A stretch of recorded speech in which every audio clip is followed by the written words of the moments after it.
Hello guys, welcome everyone UPSC वाला के इस वाले रिकॉर्डिंग वाले सेशन में। तो क्लास तो लाइव होनी चाहिए थी, पर बिकॉज ऑफ सम बाहरी मौसम इश्यूज या मे बी मिडिल ईस्ट की वजह से हमें आज रिकॉर्डेड क्लास देनी पड़ रही है। तो चैप्टर हमारा नया चैप्टर शुरू है। चैप्टर का नाम अगेन जो अभी हम पिछले 10 मिनट पहले हम बात कर रहे थे वही है, which is features of our constitution. Features कि हमारे संविधान में क्या क्या खासियतें हैं, क्या क्या कैरेक्टरिस्टिक है। तो अब कैरेक्टरिस्टिक कई सारी हो सकती हैं। संविधान हमारा कैसा दिखता है, ब्राउन दिखता है, व्हाइट दिखता है, संविधान मोटा है, पतला है, ऊंचा है, लंबा है, छोटा है, रिटेन है, अनरिटेन है, वो सारी चीजें हम पढ़ेंगे। नाउ अब ये जब हम पढ़ने निकल रहे हैं उसके पहले ही समझ लेना कि इसमें हम कई सारी चीजें देख रहे होंगे। जैसे क्या क्या हम आज जब देखेंगे संविधान के फीचर्स, तो इसमें हम कुछ कुछ बातें समझेंगे कि भाई संविधान क्या एकदम से ख्याल आ गया हमारे फ्रीडम फाइटर्स को, हमारे उसके बाद हमारे संविधान सभा को कि क्या क्या होना चाहिए। नहीं, हमने क्या किया, हमने दुनिया भर के कई सारे संविधान देखे थे। हमने मतलब एज एन अंबेडकर जी ने देखे, सर BN राव ने देखे, बाकी लोगों ने देखे, और उसके बाद उन्होंने कहा कि इस संविधान में दुनिया के ये वाली जगह से ये ले लेते हैं, ये वाली जगह से ये ले लेते हैं, ये ले लेते हैं, ये ले लेते हैं। तो ऐसे कई सारे देशों के संविधान देखने के बाद वो हमारा संविधान बना। तो दैट मीन्स हम देखेंगे हमारा संविधान के फीचर्स, और फीचर्स की हम लिस्ट समझेंगे। Features list of our constitution. ठीक है, अब इसमें कई सारे फीचर आ जाते हैं, वो हम एक बार देखना शुरू करते हैं। कि पहली बात तो हमारा संविधान भाई लेंथ बहुत ज्यादा है, बहुत बड़ा बल्कि मोटा संविधान है, और रिटन है। दोनों वर्ड इंपॉर्टेंट है। मैं भी जब आगे हम चैप्टर पे आएंगे तब हम देख लेंगे इसको। ठीक है, लेंथीएस्ट रिटन डॉक्यूमेंट, ये देखेंगे हम कि भाई इतना लेंदी क्यों है, क्या वजह है, और लेंदी कैसा लेंदी है वो भी देख लेंगे। फिर हम देखेंगे कि ये कहां कहां से उठाया गया, कहां कहां से इसके फीचर्स आए, that is borrowed features. Borrowed features हमने भाई, हम आजाद हुए थे 1947 में, लेकिन हमसे पहले कई सारे देश ऑलरेडी सब लोग आजाद बैठे हुए थे। इंग्लैंड वो बहुत पहले आजाद था, यूएस हमसे 200 साल पहले आजाद था, फ्रांस आजाद था, साउथ अफ्रीका, जापान, कोई और हमारा कोई ऑस्ट्रेलिया हो गया, कोई और देश सोच के बताओ जहां से हमने कुछ लिया है। आयरलैंड हो गया, वहां से हमने लिया, जर्मनी से हमने लिया। तो इन सारे बोरोड फीचर्स, इन सारे देशों से हमने जो जो उधारी पे लिए थे, और उधारी में लेके हमने उसको अपने हिसाब से उसको बना लिया, फिर हमने उसको एडजस्ट कर लिया। ठीक है, फिर हम इसके बाद देखेंगे कि हमारा फेडरल स्कीम, हमारे संविधान में फेडरल स्ट्रक्चर की बात है। फेडरल स्ट्रक्चर ये बात। नाउ फिर इसके बाद हम देखेंगे कि हमारे संविधान में पार्लियामेंट्री फॉर्म ऑफ गवर्नमेंट की बात है। पार्लियामेंट्री फॉर्म ऑफ गवर्नमेंट की बात है। एक होती है प्रेसिडेंशियल फॉर्म ऑफ गवर्नमेंट, जैसे यूएस में ट्रंप साहब की सरकार, वो एक डिफरेंट सेट, वो एक डिफरेंट सिस्टम है, हमारा सिस्टम दूसरा है। नाउ फिर इसके बाद हम देखेंगे कि हमारे संविधान में और भी फीचर है। जैसे फॉर एग्जांपल हमारे संविधान में है फंडामेंटल राइट्स, ये हमारे फीचर है हमारे संविधान के। आपको नहीं साहब ये तो एक चैप्टर हुआ करता है पॉलिटी में, नहीं, वो चैप्टर अभी जब आगे आएगा वो चैप्टर अपने आप में बहुत बड़ा होगा, लेकिन ये हमारे संविधान का एक खासियत है, एक फीचर है, कैरेक्टरिस्टिक है कि हमारे यहाँ क्या है, हमारे यहाँ मौलिक अधिकार हमारे संविधान के पार्ट है, हमारे संविधान की चेतना है, कॉन्शियंस हमारे संविधान का। चलो साहब ठीक है, इसके बाद हम साथ में देख लेंगे डीपीएसपीस। ये भी आगे दिखाऊंगा क्या होते हैं। ये है डीपीएसपीस, मतलब directive principles of state policy, कि जब भी कोई भी सरकार हो आगे फ्यूचर में, तो वो इनको ध्यान में रखते हुए कानून बनाया करे। ये बड़ी अच्छी फीचर है। चलो साहब आगे चलते हैं। तो अब एक बार हम देखना शुरू करते हैं। इनसे पहले मैं आपको बता दूं कि whatever feature we study, हम आज की क्लास में या आगे आने वाली क्लास में भी इस वाले चैप्टर में whatever features we study in this chapter help us to understand in detail the later chapters। देखो कुछ हुआ ऐसे, the chapters that will come। Example आगे आने वाले जब चैप्टर्स होंगे, chapters on fundamental rights, on, इसको मैं FR लिख दे रहा हूं, ठीक है, on FRs, on DPSPs on कुछ भी चीज, पंचायती राज एटसेट्रा एटसेट्रा,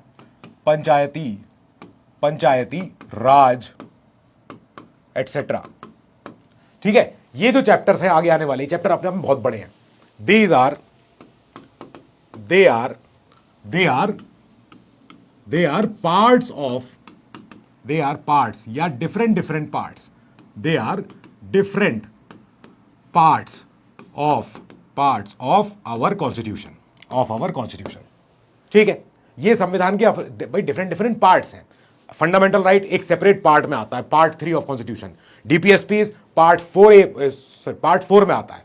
पंचायती राज आते हैं हमारे और आगे चल के, part 9A, part 9B municipalities, ये सब आते हैं आगे, part 9, part 9A, part 9B, ये सब आते हैं हमारे कोऑपरेटिव पंचायती राज। ये सब डिफरेंट पार्ट्स हमारे संविधान के।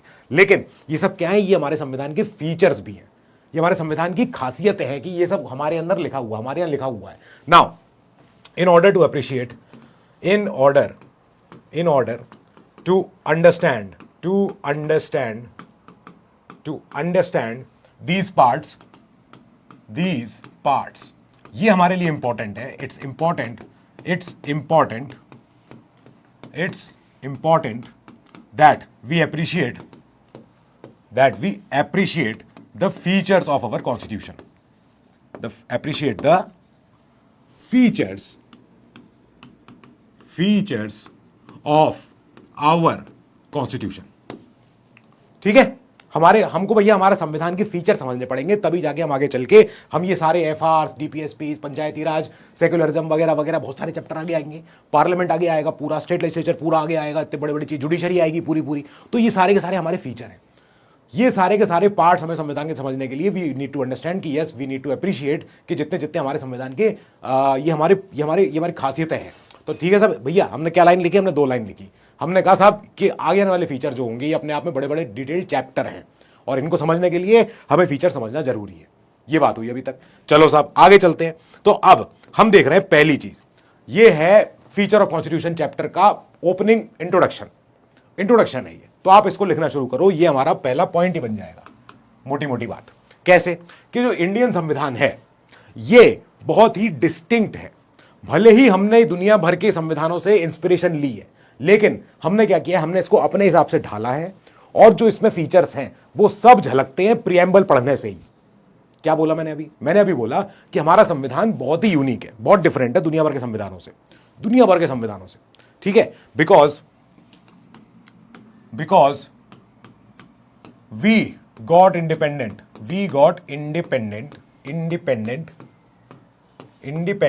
in 1947.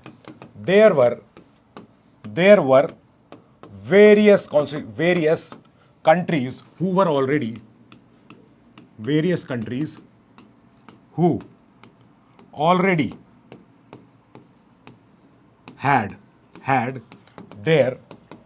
had their constitutions। उनके अपने संविधान थे। हम आए लेट, तो हमने कहा इट्स इंपॉर्टेंट कि अब देख लेते हैं भाई किसका संविधान में क्या क्या खासियत है, किसका अच्छा है, किसका ज्यादा खराब है, किसका वैसा है, किसका ऐसा है। हम उसमें से कोई काम की चीज होगी हम ले लेंगे। तो यही वो बात है कि हमारा संविधान is one of the most distinctive constitutional document in the entire world. अब इंस्पिरेशन तो लिए हमने फ्रॉम मल्टीपल ग्लोबल कई सारे संविधानों से, लेकिन हमने क्या किया है, हमने उसको इंडिया के हिसाब से ढाला है। So we took and adapted so many features, so many of their features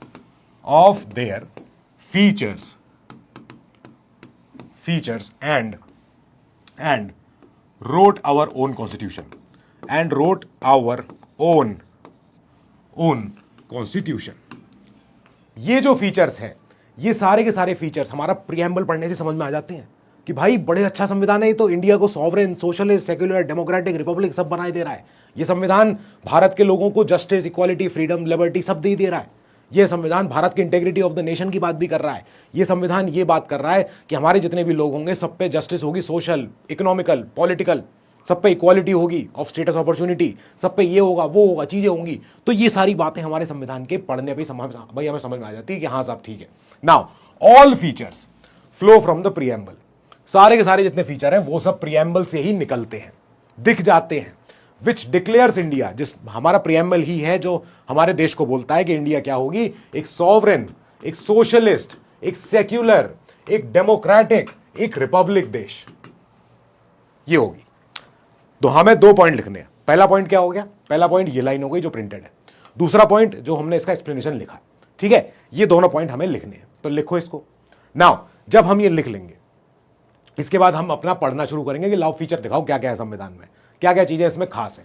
तो अब इसमें जब हमने कहा कि हाँ साहब संविधान तो बहुत बहुत बड़ी चीज हो गई ना, संविधान हो गया इतना पुराना 1947 का लिखा हुआ, हम तो कब के आजाद बैठे थे, जब का संविधान हम लिख रहे थे हम लोग।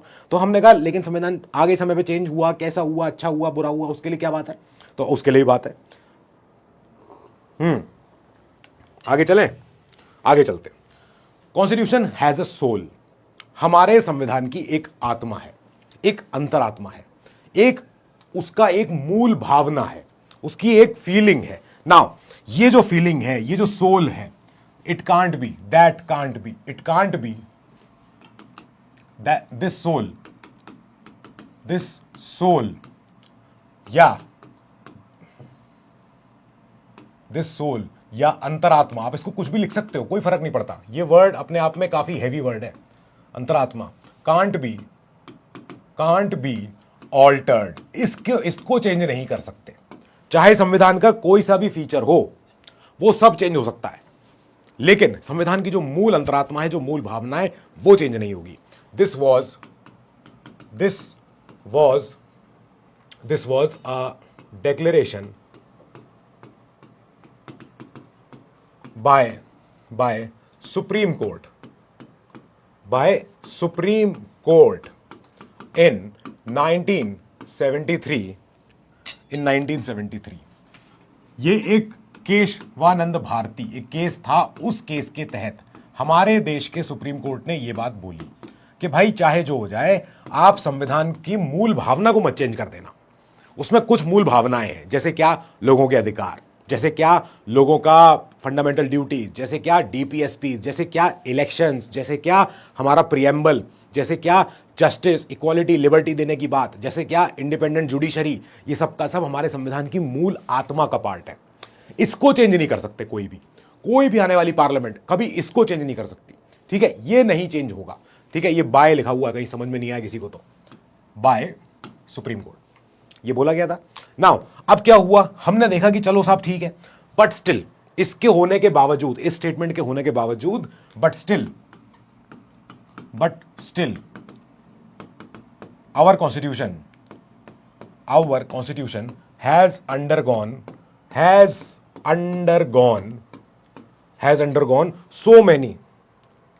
so many changes या amendments,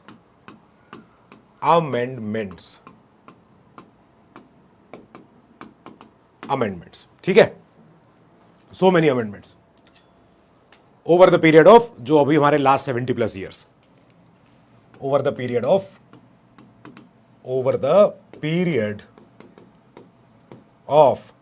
last 70+ years,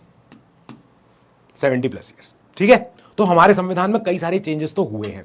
कहां संविधान शुरू हुआ था 395 आर्टिकल से, आज है 480 आर्टिकल से ज्यादा। संविधान में शुरू में थे 22 पार्ट, आज हो गए 25 पार्ट।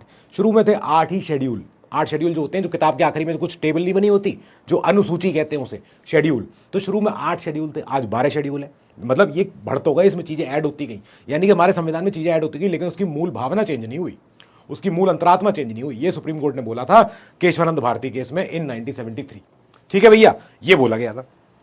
नाउ अब इसमें आगे बात करते हैं कि लाओ साहब बताओ क्या क्या फीचर है।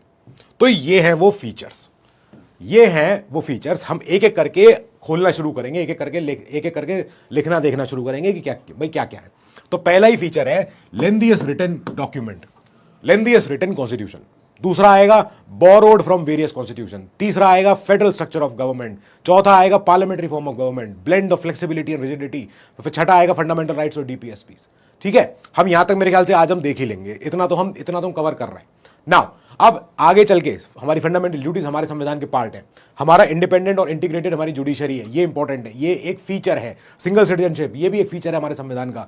इमरजेंसी प्रोविजंस हमारे देश के संविधान के, ये भी बताते हैं हमारा संविधान भाई उसमें खासियतें क्या है। फिर यूनिवर्सल एडल्ट फ्रेंचाइज, सबको वोट देने का अधिकार संविधान देता है।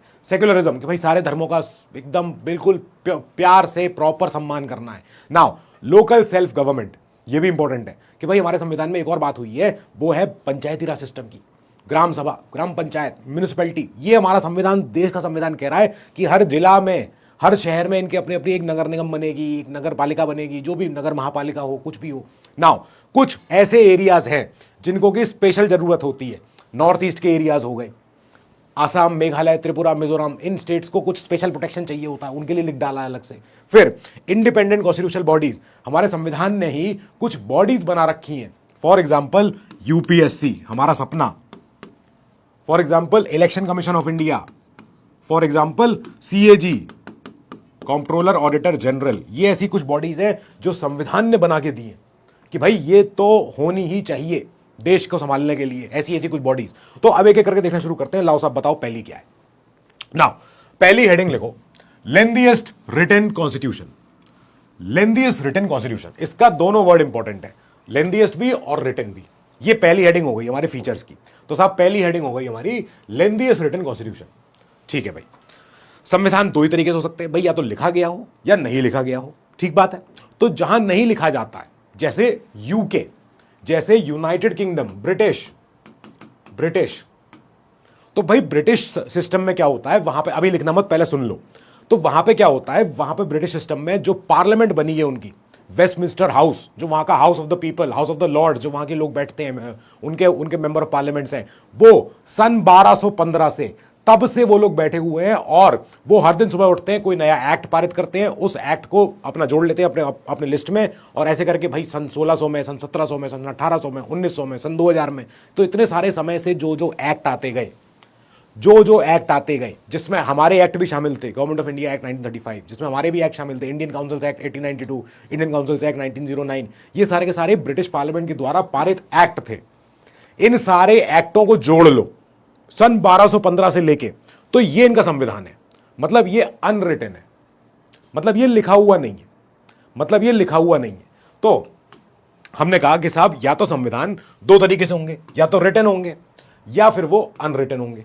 तो अनरिटन कैसा हुआ कि जहां पे कोई ऐसा फिक्स किताब नहीं है संविधान की, वहां जो पार्लियामेंट सुबह उठेगी, एक्ट बना देगी, जो कानून बना देगी। जैसे हमारे एक्ट होते हैं ना, हमारे एक्ट होते हैं, आधार एक्ट हो गया, हमारे एक्ट होते हैं कंपनीज एक्ट हो गया, ड्रग्स एंड कॉस्मेटिक्स एक्ट हो गया, ये सारे जो एक्ट है हमारे पार्लियामेंट के, ये सब एक्ट वैसे ही यहां भी बनते थे, इनके यहां अब भी बनते हैं। तो इनके यहां जो सारे एक्ट बनते आए वो सारा इनका संविधान हो गया। मतलब इनका संविधान अनरिटन है। लेकिन जैसे यूएस है, जैसे इंडिया है, तो हमारे संविधान लिखा हुआ है, written constitution, written in a single book, in a single book.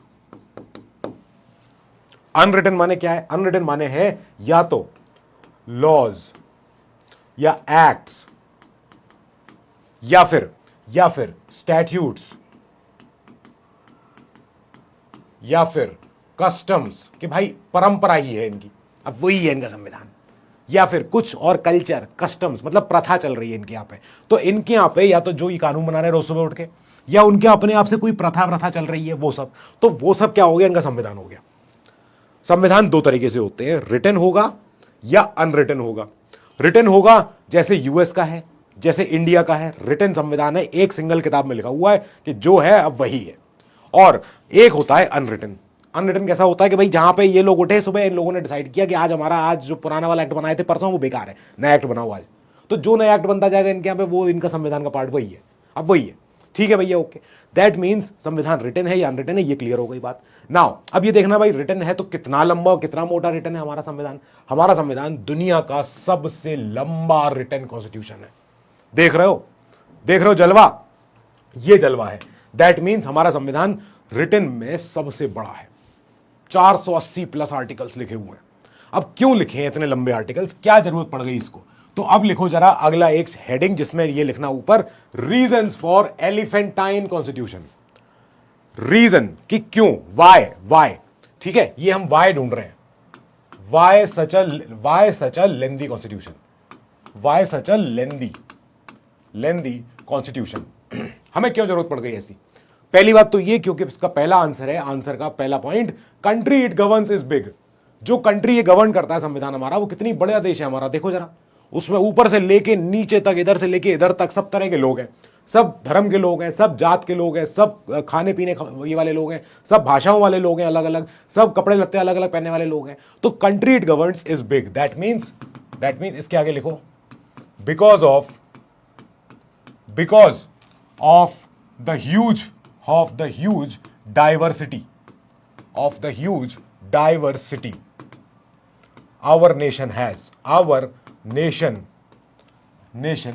has। तो इस डाइवर्सिटी को गवर्न करने के लिए we need a very big constitution. सही बात है। नाउ पहली बात तो पुराने पाप जो हुए थे अंग्रेजों के जमाने के, देखो जरा सोचो, हमारे संविधान में जो फीचर है, मैंने आपको पहले लिखवाया था चैप्टर 1 में कि every provision of our constitution is a reaction to some event that happened in colonial past. ठीक है, लिख लो, इसके नीचे भी लिख लो, इसके आगे, एवरी प्रोविजन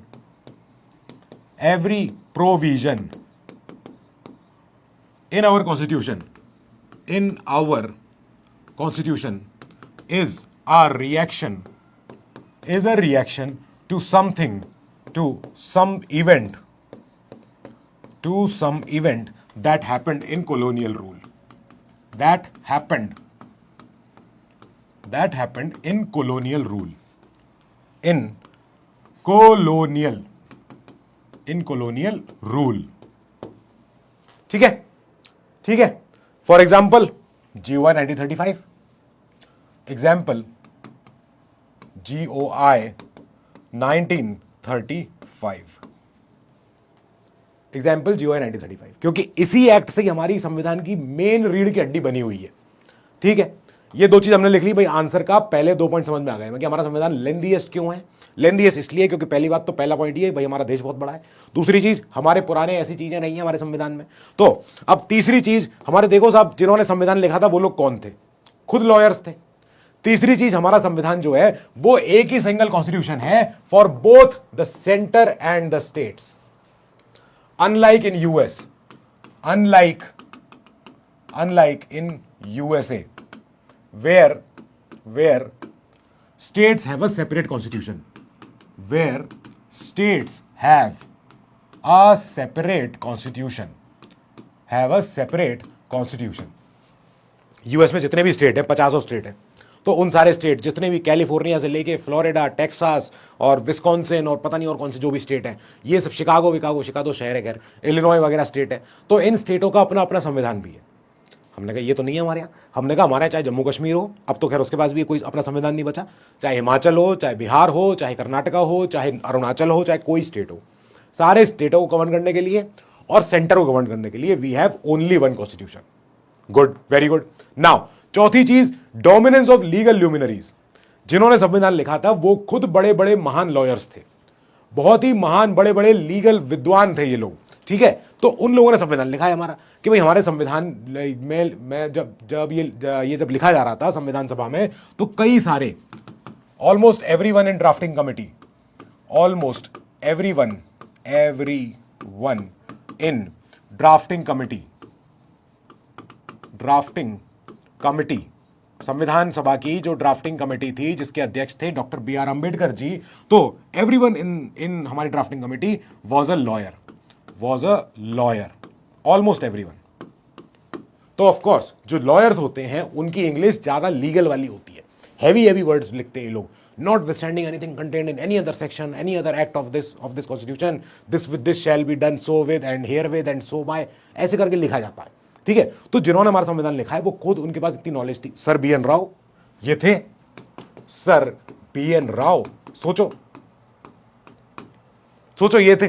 तो अब हमने कहा हाँ साहब ठीक है, इतने बड़े हमारे कॉन्स्टिट्यूशनल एडवाइजर थे, हमारी ड्राफ्टिंग कमेटी के चेयरपर्सन, इनके पास इतनी डिग्रियां थी, ये पीएचडी थे, बड़े बहुत ज्यादा इन्हें नॉलेज थी, तो इनका लिखा हुआ संविधान कैसा होगा, बहुत हैवी डॉक्यूमेंट होगा। तो ऐसे करके ये बात तो समझ में आ गई।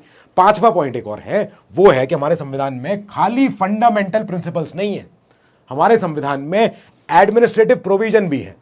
पांचवा पॉइंट लिखो जरा, not just fundamental principles of governance but also detailed administrative provisions. That means not just, that means our constitution has detailed provisions around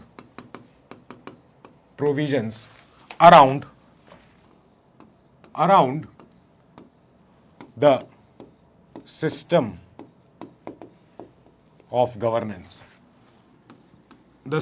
of governance, भाई हमारे संविधान में कई सारी ऐसी बातें लिखी हैं जो कि कई देशों में वो किसी एक्ट के द्वारा लिख देते हैं, किसी और कानून बना के लिख देते हैं, पर हमारे संविधान में लिखा हुआ है। हमारे संविधान में कैसे लिखा है कि भाई जजेस को अगर हटाने का प्रोसीजर है तो वो क्या होगा, कैसा होगा। हमारे संविधान में ये लिखा है कि सीएजी साहब को अगर हटाना है तो कैसे हटाना पड़ेगा। ये सब क्या हुआ, ये एडमिनिस्ट्रेटिव प्रोविजन है कि भाई अगर किसी व्यक्ति को उसके पद से हटाना है और वो सीएजी जैसा पद है, यूपीएससी के चेयरमैन जैसा पद है, ऐसा कोई पद है, तो इनको अगर हटाना पड़ा तो उसके प्रोविजंस क्या होंगे, ये हमारा संविधान लिखे बैठा है। जबकि ये सब किसी और देशों में ये सब कोई उनके एक्ट के द्वारा लिखे हुए होते हैं।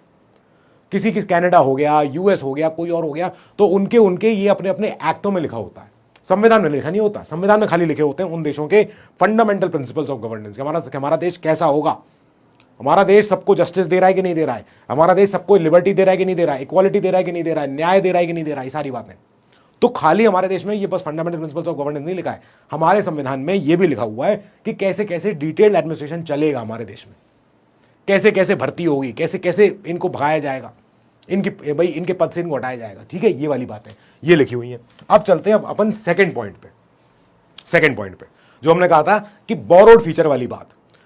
वेरियस सोर्सेस हैं हमारे संविधान के, ड्रॉन फ्रॉम वेरियस सोर्सेस। लिखो पहला पॉइंट, सॉरी दूसरा पॉइंट, हेडिंग लिखो दूसरे पॉइंट की, ड्रॉन फ्रॉम वेरियस सोर्सेस। क्या लिखा है, क्या इसका मतलब क्या है कि हमारे दुनिया के जितने भी नोन कॉन्स्टिट्यूशंस हैं ऑफ द वर्ल्ड, उन सबको रैंसैक किया है। ये अंबेडकर जी ने बोला था हमारे पार्लियामेंट, ये हमारी संविधान सभा में, और बोला ये था कि जब सारे दुनिया भर के संविधान इतने सारे लिखे हुए हैं तो हम नया क्या बना सकते हैं। ये अंबेडकर जी ने बोला था जब इनसे सवाल पूछा जा रहा था कि अरे साहब आपने तो जो है कॉपी कर दिया इधर से उधर, अरे साहब आपने तो जो है ये ले लिया है, वो ले लिया, ये तो उस देश का लिखा हुआ है, उस देश का लिखा हुआ है। तो यहां पे अंबेडकर जी ने बोला कि मैंने दुनिया भर के सारे संविधानों को देखने पढ़ने के बाद मैंने उनको अपने लिए उतारा है, अपने अंदर उतारा है, अपने हमारे में उतारा है। ये बात हो गई, यानी कि इन्होंने कहा कि मैं रैंसैक कर रहा हूं, रैंसैक कर रहा हूं दुनिया भर के सारे संविधानों को कि लाओ उनमें क्या खास है, क्या खास है, क्या खास है, क्या खास है। ये ले लिया हमने। सबसे पहला तो यही है हमारे सामने, GOI 1935। More than half of provisions यहीं से आए सारे के सारे, more than half of provisions हमारे इस जीओआई 1935 में, इसमें अपने आप थे, इट हैड 321 सेक्शंस। सोचो, और जब संविधान लिख के रेडी हुआ था उसमें 395 आर्टिकल थे। तो ऑलमोस्ट पूरा का पूरा तो यही जीओआई 1935, तो ये तो हमने ले ही लिया। ठीक है, more than half of the provision, 250 ये हमारे इसमें संविधान में आ गए। किसके कहने पे आ गए, इस एक्ट के कहने पे आ गए। ये एक्ट भैया किसने पारित किया था, जीओआई 1935 हमारे ब्रिटेन के पार्लियामेंट ने किया था इंडिया के लिए। ठीक है, अब अंबेडकर जी ने बोला कि खाली ये नहीं है, कई और दुनिया के देश, south Africa, Japan, Germany, USSR, कुछ और देश, आयरलैंड हो गया, कोई कुछ हो गया, उन सब देशों के संविधानों में जो जो खास था वो हमने ले लिया और उसको इंडिया के अनुरूप ढाल लिया। तो अब इसमें ये भी लिख लेते हैं, not just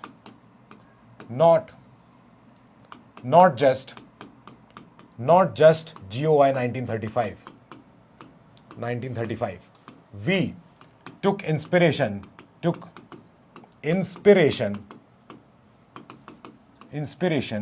from US, UK, फिर इसके बाद फ्रांस, फिर इसके बाद जर्मनी, फिर आयरलैंड, फिर साउथ अफ्रीका, साउथ अफ्रीका, फिर कनाडा,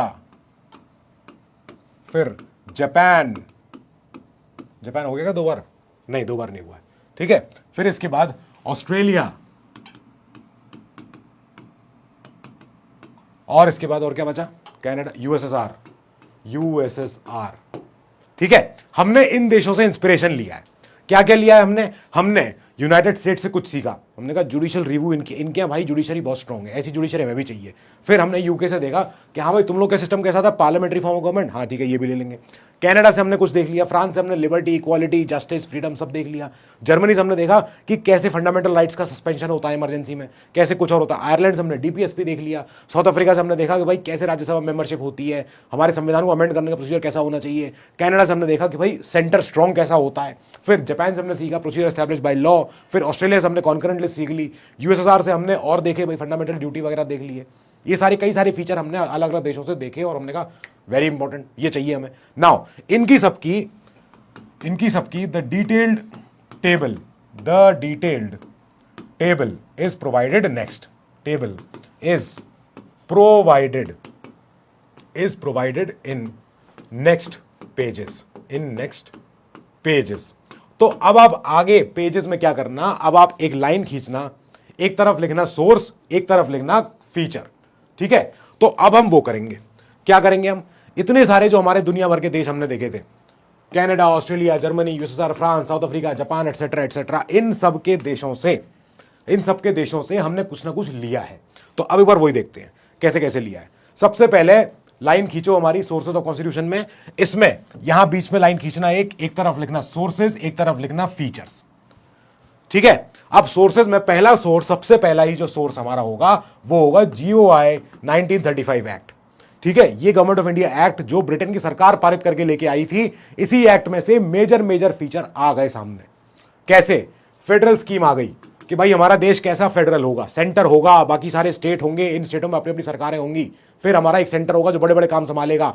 फिर हमने देखा भाई ऑफिस ऑफ गवर्नर, कि भाई गवर्नर हर एक स्टेट में स्थापित कैसे होगा, इसके पास काम करने के लिए इसका मंत्रिमंडल इसको क्या सलाह देगा, कौन सलाह देगा, ये अपने मन से क्या काम कर सकता है, नहीं कर सकता है। फिर जुडिशरी, भाई जुडिशरी का स्ट्रक्चर कैसा होगा, जुडिशरी में एक सुप्रीम कोर्ट होगा, हर स्टेट में अपने अपने हाई कोर्ट होगा, ये हमने कहा ठीक है ले लेंगे। पब्लिक सर्विस कमीशंस, इसमें ये लिखना सेंट्रल और स्टेट्स और जॉइंट, सेंट्रल, स्टेट और जॉइंट, ऐसे। यूपीएससी और बीपीएससी, यूपीएससी, यूपीपीसीएस जो लोग होते हैं हमारे, आरएएस, जेकेपीसीएस, ये सारे जितने होते हैं, और जॉइंट मतलब कि कोई 2 स्टेटों के लिए एक। फिर ये लिखना इमरजेंसी प्रोविजंस, कि इमरजेंसी प्रोविजंस में हालत उस समय कैसी होगी देश की। तो ये तो हो गए फीचर जो गवर्नमेंट ऑफ इंडिया 1935 से आए हैं। अब चलो ब्रिटेन के अपने स्ट्रक्चर से, जो ब्रिटेन खुद, ब्रिटिश, इन लोगों ने जो हमें सिखाया, हमने इनके 200 साल की गुलामी में जो हमने सीखा इनके यहां से कि वो क्या क्या करते हैं ये लोग, ठीक है। तो वो क्या क्या थे, पार्लियामेंट्री गवर्नमेंट, कि कैसे गवर्नमेंट अकाउंटेबल होती है पार्लियामेंट के सामने, कैसे कोई भी सरकार हो, वहां पे जो भी पीएम होंगे, प्राइम मिनिस्टर होंगे, वो कहां जाएंगे, वो ब्रिटेन की संसद में जाएंगे, हाउस ऑफ कॉमन्स में जाएंगे, और वहां जाके सारे एमपीस का सामना करेंगे, जवाब देंगे। रूल ऑफ लॉ चलता है, यानी कानून की चलेगी, किसी एक व्यक्ति की नहीं चलेगी, किसी एक कोई आदमी के कहने पे कोई चीज नहीं हो जाएगी, कानून की चलेगी। किसी एक आदमी को सजा कम नहीं, किसी को ज्यादा नहीं, फॉर द सेम अपराध। सिंगल सिटीजनशिप हमने इनके से सीखा, चाहे भाई इंग्लैंड में, चाहे इनके कोई आदमी स्कॉटलैंड में रहता हो, चाहे वेल्स में रहता हो, चाहे नॉर्दर्न आयरलैंड में रहता हो, चाहे कहीं रहता हो, वो नागरिक है ग्रेट ब्रिटेन का ही। हमने वहां से सीखा। फिर हमने वहां से सीखा कैबिनेट सिस्टम, कि भाई कैसे प्राइम मिनिस्टर के साथ एक home minister, defence minister, foreign minister, ये मिनिस्टर, वो मिनिस्टर, कुछ ऐसे 10, 12, 15 जो इंपॉर्टेंट मिनिस्टर होते हैं वो कैबिनेट बनाते हैं, हमने यहां से सीख लिया। फिर हमने देखा प्रेरोगेटिव रिट्स, जो हमारे यहां यूज्ड बाय जुडिशरी है, यूज्ड बाय जुडिशरी। जब फंडामेंटल राइट चैप्टर आएगा तब हम इंपॉर्टेंट रिट्स देखेंगे, 5 होती हैं। फिर बाइकैमरलिज्म, इनके यहां भी 2 हाउसेस हैं, house of Lords, house of Commons. हमने कहा हमारे यहां भी ऐसे ही होंगे, हमने उसका नाम रखा अपर हाउस भाई राज्यसभा, लोअर हाउस लोकसभा। तो हमने सिस्टम इनके यहां से देख लिया। फिर हम इनसे आगे चलते हैं, यूनाइटेड स्टेट्स से। थर्ड पॉइंट हमने क्या सीखा, इनके संविधान से हमने देखा कि कैसे फंडामेंटल राइट दिए जाते हैं। बिल ऑफ राइट्स, हम लोगों को क्या क्या दे रहे हैं, right to freedom, right to equality, right to exploitation, भाई right against exploitation, right against कोई भी कोई अपनी कोई जो माइनॉरिटीज होते हैं उनके लिए राइट्स, फलाने राइट्स, वो वाले राइट्स, ये वाले राइट्स, वो सबने यहां से ले लिए। फिर जुडिशियल रिव्यू, इंडिपेंडेंट जुडिशरी, हमने यहां से कल्पना करी कि भाई जुडिशियल रिव्यू कितना इंपॉर्टेंट है। मतलब जुडिशरी कोई नई चीज को हटा सकती है, कोई पुरानी चीज को भी हटा सकती है अगर वो संविधान के खिलाफ होगी तो। फिर राष्ट्रपति का इंपीचमेंट, प्रेसिडेंट्स इंपीचमेंट, अगर राष्ट्रपति को हटाना होगा तो क्या रास्ता है, कैसे रास्ता बनेगा। फिर सुप्रीम कोर्ट के और हाई कोर्ट के जजेस को अगर हटाना है तो क्या रास्ता बनेगा, उसका रिमूवल का प्रोसेस। फिर उपराष्ट्रपति, vice president, role and functions, ये सब हमने यहां से सीखा। रोल एंड फंक्शंस ये हमने इनके यहां से सीखा। ये थे यूनाइटेड स्टेट्स से। अब चलो चौथा, आयरिश कॉन्स्टिट्यूशन से। आयर, इनके संविधान का नाम होता है आयर, EIRE, ठीक है।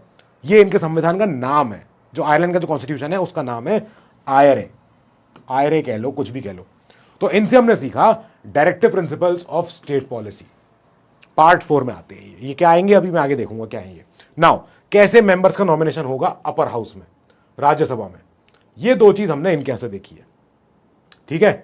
लाइन बना के हम क्या लिख रहे हैं, पहले पॉइंट में हमने लिखा था हमारे सोर्सेज, इस तरफ लिखा हमने फीचर्स। और पहला सोर्स क्या है, GOI 1935, दूसरा क्या है ब्रिटिश का खुद का कल्चर, तीसरा क्या है US, चौथा क्या है आयरिश। अब चलो पांचवा, ये अब कुछ छोटे छोटे आएंगे, कनाडा हो गया, ऑस्ट्रेलिया हो गया, तो ये हमारे पांचवें छठे हो गए, ये छठा हो गया, ठीक है। तो कनाडा के संविधान से हमने देखा कि कैसे हमारा स्ट्रॉन्ग सेंटर बनेगा। स्ट्रॉन्ग सेंटर को मजबूत रखना है कि जो स्टेट है कहीं वो भागा दौड़ी ना करने लगे, स्टेट अपने आप को उठ के ना चल रहे, नहीं, वो सब नहीं होगा, ठीक है। हमने देखा कि सेंटर के पास दे दो रेसिडुअरी पावर्स। आगे आने वाले टाइम में अगर कोई चीज हमें समझ में नहीं आएगी तो उसके ऊपर अगर कानून वानून बनाना पड़ेगा, वो कौन बनाएगा, वो देश का सेंटर बनाएगा।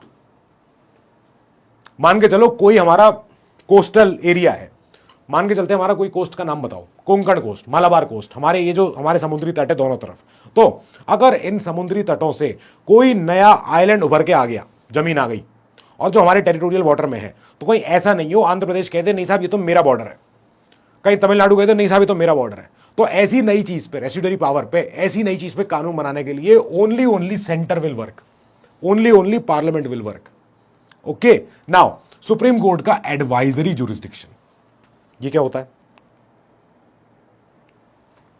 कि सुप्रीम कोर्ट किन कामों पे, किन सवालों पे एडवाइस देगा, किसको, सरकार को, राष्ट्रपति जी को, ठीक है। तो वो चीज होती है। कनाडा से हमने 3 चीज सीखी। पहला क्या है, पहला है फेडरेशन, जिसमें कि सेंटर स्ट्रांग होनी चाहिए। फेडरेशन माने क्या हो गया, फेडरेशन माने हो गया the group collection of all the states along with union, the group collection of all the states, जितने हमारे स्टेट हैं, यूपी, बिहार, MP, कर्नाटक, राजस्थान, सारे, अलोंग विद सेंटर। तो फेडरेशन है सारे स्टेटों की साथ में सेंटर, लेकिन सेंटर स्ट्रांग रहेगा, सेंटर मजबूत रहेगा। दूसरी चीज, इसी सेंटर के पास होगी भविष्य में किसी नई चीज पे आने वाले टॉपिक पे कानून बनाने की ताकत, वो हो गई residuary power.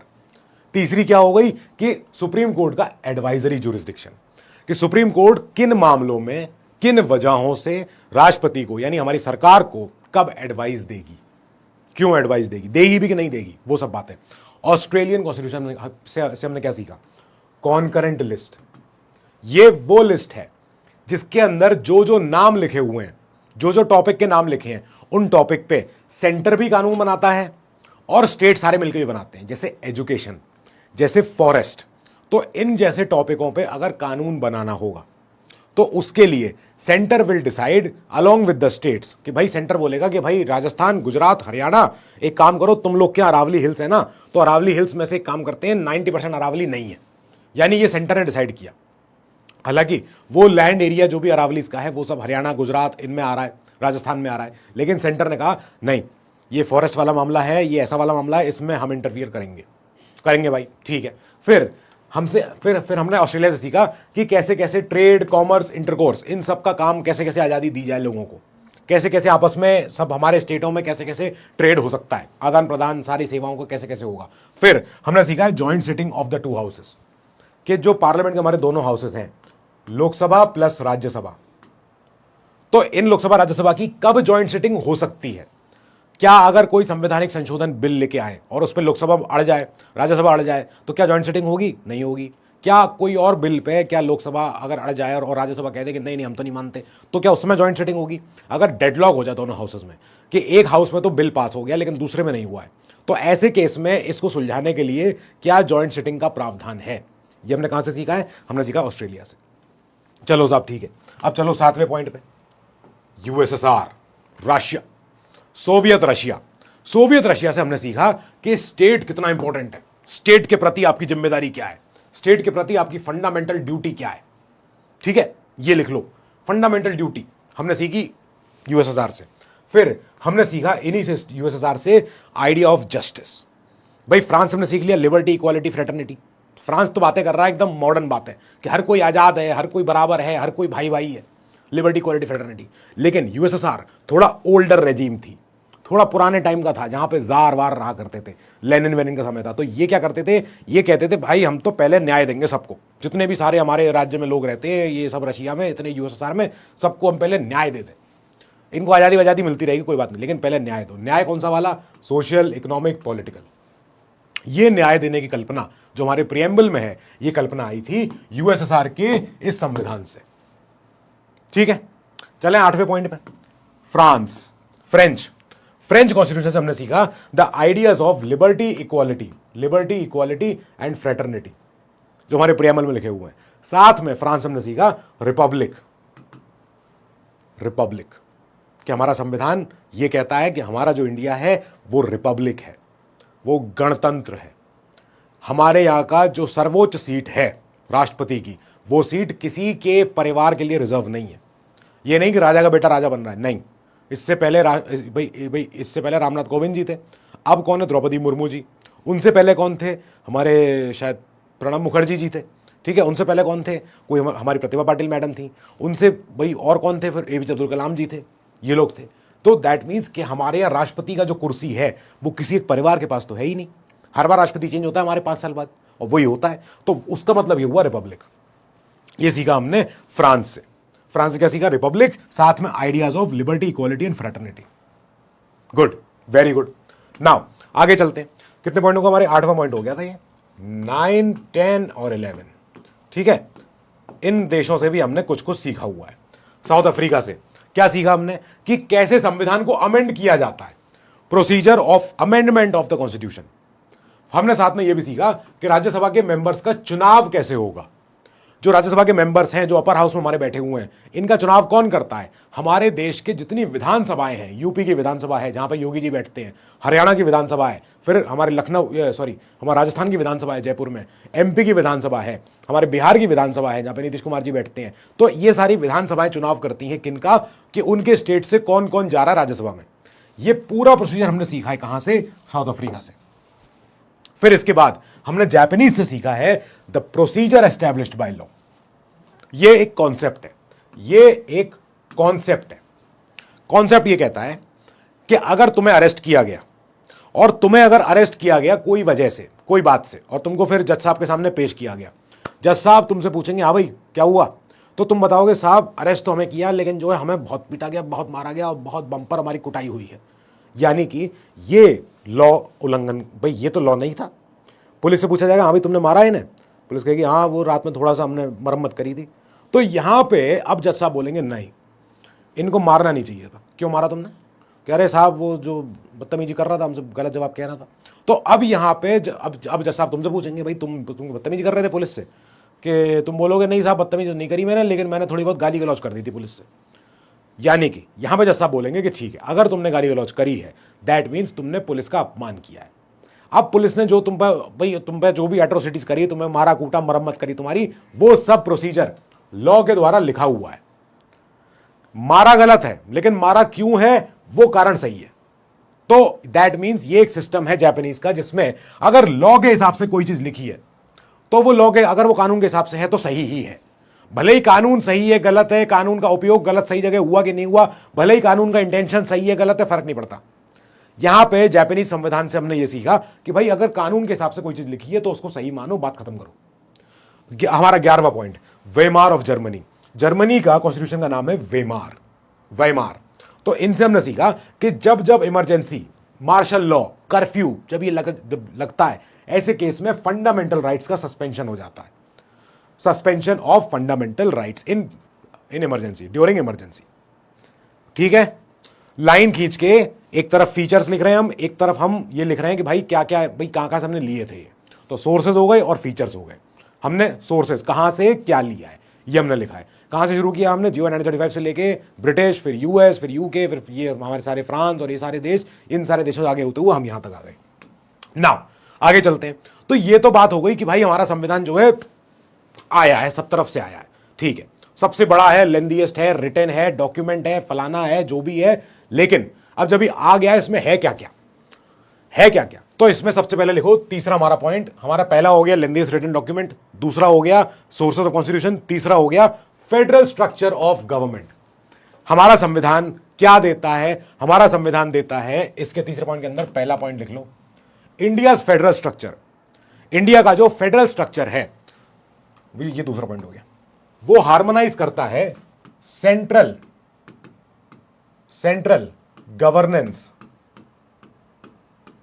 And regional governance.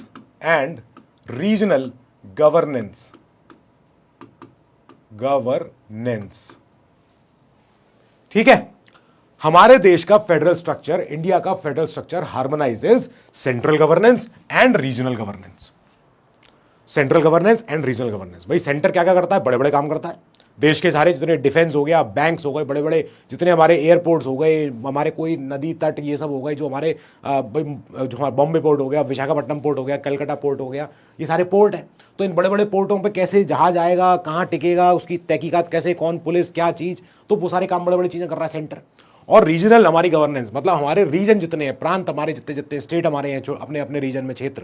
Bihar का अलग सिस्टम है, बिहार में शराबबंदी हो रखी है, कहीं और पे कोई और जगह पे शराबबंदी हो रखी है, कहीं पे पेट्रोल के दाम ऐसे हैं, कहीं पे ऐसे हैं, कहीं पे आरटीओ का टैक्स इतना है, कहीं पे इतना है, कहीं पे लैंड खरीदने पर रजिस्ट्री पे इतने % जीएसटी देते हैं, कहीं पे इतने %, जो भी है सिस्टम अलग अलग है। तो ये रीजनल गवर्नेंस और फेडरल गवर्नेंस, दोनों गवर्नेंस का तालमेल बिठाता है क्या, हमारे देश का फेडरल स्ट्रक्चर। ये हमारे संविधान का पार्ट है, फीचर है। चलो नाउ वी आर फेडरल, हम फेडरल हैं। फेडरल माने क्या होता है कि सेंटर प्लस स्टेट। फेडरल की जब मैंने बात करी, फेडरल माने क्या होगा कि federal means a composition, a group, a collection of states along with centre. Dual polity, दो तरह की सरकार, दो तरह की गवर्नेंस। ठीक है, तो we are federal due to written constitution. पहला पॉइंट, रिटन कॉन्स्टिट्यूशन। ठीक है,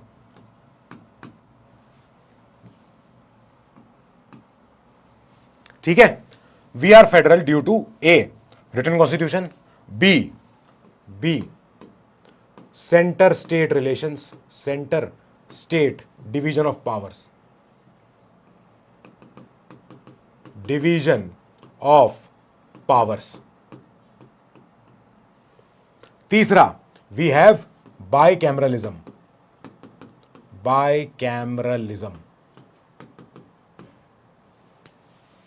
लोकसभा, राज्यसभा। हमारे यहां दो हाउस हैं, जो अपर हाउस है राज्यसभा है, ये राज्यसभा किसकी है, ये स्टेटों की है। इसमें जो लोग आके बैठते हैं, इसमें जो भी लोग बैठते हैं, ये वाले लोग इधर के हो गए, ये यूपी के, ये होंगे बिहार के, ये होंगे हरियाणा के, ये होंगे पंजाब के, ऐसे करके ये राज्यसभा में होता है। राज्यसभा में जो सांसद जाता है, जो राघव चड्ढा जी गए हैं, तो राघव चड्ढा जी राज्यसभा के मेंबर हैं। वो राज्यसभा में जब जाते हैं तो वो अपने स्टेट का प्रतिनिधित्व करने गए हुए हैं। ठीक है, नाउ इसके अलावा जो फीचर है हमारे फेडरलिज्म का, वो एक ये भी है कि हमारी जुडिशरी इंडिपेंडेंट है। Independent judiciary, independent judiciary, judiciary. भाई हमारी जुडिशरी ना सेंटर के साथ है ना स्टेटों के साथ है, हमारी जुडिशरी सेपरेट है, किसी एक के अंडर नहीं है। ठीक है, हमारी जुडिशरी इंडिपेंडेंट है, हमारे यहां दो हाउसेस हैं, हमारे यहां पावर का डिवीजन है बिटवीन सेंटर एंड स्टेट्स, हमारे यहां एक संविधान है जो रिटन है। तो ये सब क्या माना गया, ये सब हमारे फेडरलिज्म के फीचर माने गए। ये हमारे फेडरलिज्म होने का सबूत है कि हम फेडरल हैं, ये बड़ी बात है। नाउ अब इसमें तीसरा पॉइंट, पहला पॉइंट क्या है, इंडिया का फेडरल स्ट्रक्चर हार्मोनाइज करता है central governance as well as regional governance. दूसरा पॉइंट ये कहता है कि हम फेडरल हैं क्योंकि हमारे यहां रिटन संविधान है, हमारे यहां सेंटर स्टेट के अपने अपने पावर्स हैं, हमारे यहां 2 हाउसेज हैं, हमारे यहां जुडिशरी इंडिपेंडेंट है। खाली यही नहीं है, और भी फीचर है। ठीक है, फिर इसके बाद इंडिया का फेडरलिज्म क्या कर रहा है, अपहोल्ड करता है पहली चीज ए यूनिटी, दूसरी चीज बी डिसेंट्रलाइजेशन, तीसरी चीज डिसेंट्रलाइजेशन, तीसरी चीज हमारा जो फेडरल स्ट्रक्चर है वो अपहोल्ड क्या करता है, वो अपहोल्ड करता है सेंट्रल डोमिनेंस, सेंट्रल डोमिनेंस, कि भाई यूनिटी है, सब कुछ सबके पास, स्टेटों के पास आजादी है कुछ भी कहने बोलने की, अपना अपना काम करते रहने की, हमारे सारे स्टेट, लेकिन तब भी जो इकल्ला एक सेंटर है वो भारी है सबसे, जो एक सेंट्रल सरकार है, जो एक सेंट्रल पार्लियामेंट है, जो एक यूनियन है हमारे देश का, वो काफी स्ट्रांग है then all of the states combined. ये क्या बात हुई, ये हमारे फेडरलिज्म के अपहोल्ड करने की बात हो गई। हमारा फेडरलिज्म सब तरह के स्टेटों को साथ में लेके चलता है, चाहे अरुणाचल का स्टेट हो, चाहे तमिलनाडु हो, चाहे गुजरात हो, चाहे जम्मू कश्मीर हो, सब तरह के स्टेटों को साथ में लेके चलना है, दैट वी कॉल यूनिटी। हमने डिसेंट्रलाइज करा हुआ है, हमने बोला हुआ है कि भाई सारे स्टेट अपने आप से फ्री हो, तुम अपने अपने एरिया में काम करने के लिए, तुम अपने अपने हिसाब से कोई सी यूनिवर्सिटी लगवाओ अपने यहाँ पे, अपने हिसाब से उसमें भैया ये देख लो कि कैसे कैसे उसमें भर्तियां होंगी, कैसे कैसे उसमें सर्कुलर वर्कुलर अपना अपना रन कराओ, अपना सिलेबस वगैरह हम चेक करते रहेंगे, हायर एजुकेशन। ठीक है, फिर बाकी हम ये भी देख रहे हैं कि तुम सारे स्टेटों को आज़ादी दी है सब कुछ करने लिखने की, लेकिन सेंटर स्ट्रांग है। ये बात समझ में आ गई। हमारा फेडरल स्ट्रक्चर ऑफ जो हमारी गवर्नमेंट है, जो संविधान में लिखी है, जो हमारा संविधान का फीचर है, वो ये कहता है कि सेंट्रल गवर्नेंस और रीजनल गवर्नेंस में हार्मनी होती है। फेडरल स्ट्रक्चर हमारा क्यों है, क्योंकि हमारे यहां पे ये सारी बातें हैं। क्या क्या बातें हैं, written constitution, division of power, bicameralism, independent judiciary. हमारा संविधान अपहोल्ड करवाता है फेडरलिज्म के द्वारा क्या क्या, यूनिटी, डिसेंट्रलाइजेशन और सेंट्रल डोमिनेंस ओवर स्टेट्स। ठीक है, आगे चलें। अब चलो इसके तीसरे पॉइंट पे। तो तीसरा तो हो गया, चौथा पॉइंट, लेकिन तब भी हमारे इंडिया के फेडरलिज्म को लोग बोलते हैं quasi federal, pseudo, quasi, pseudo मतलब कहने को है फेडरल, वैसे नहीं है। Federal in structure, unitary in spirit, federal with a unitary bias, ऐसे बोला जाता है, is often called quasi federal. Quasi federal मतलब not complete federal, quasi federal, या फिर लोग बोलते हैं इसको हमारे फेडरलिज्म को federation with a unitary bias, federation with a unitary bias, with a unitary bias. या फिर हमारे देश के संविधान को बोला जाता है कि अरे फेडरेशन करेक्ट बस है स्ट्रक्चर, लेकिन वैसे अंदर से ये पूरा यूनिटरी है। Federal in structure but unitary in spirit,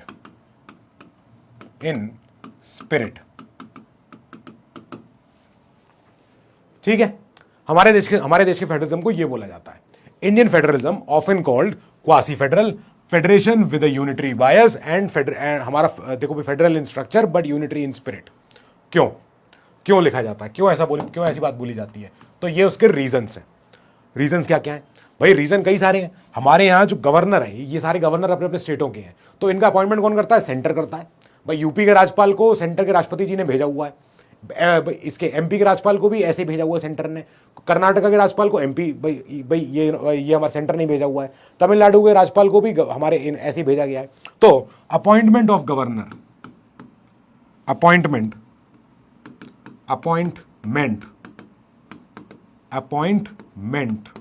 of governors, ये रीजन है कि भाई हमारे यहां स्टेटों में एक जो मुखिया है वो बाहर का क्यों है, वो सेंटर का बताया हुआ क्यों है बस है हमारे यहां, तो इसलिए भैया यूनिटरी फीचर है ये। यूनिटरी माने हो गया कि झुकाव एक की तरफ, सेंटर की तरफ, एक ही तरफ। जो हमने पीछे देखा कि हमारे यहां सेंट्रल डोमिनेंस है, हमारे सेंटर की चलती है, कैसे चल रही है वो ऐसे चल रही है। दूसरी चीज इमरजेंसी प्रोविजंस, उस समय तो सेंटर की ही चलेगी चाहे कोई भी हो। इमरजेंसी प्रोविजंस उस समय ओनली सेंटर की चलती है। सेंटर बिकम्स ऑल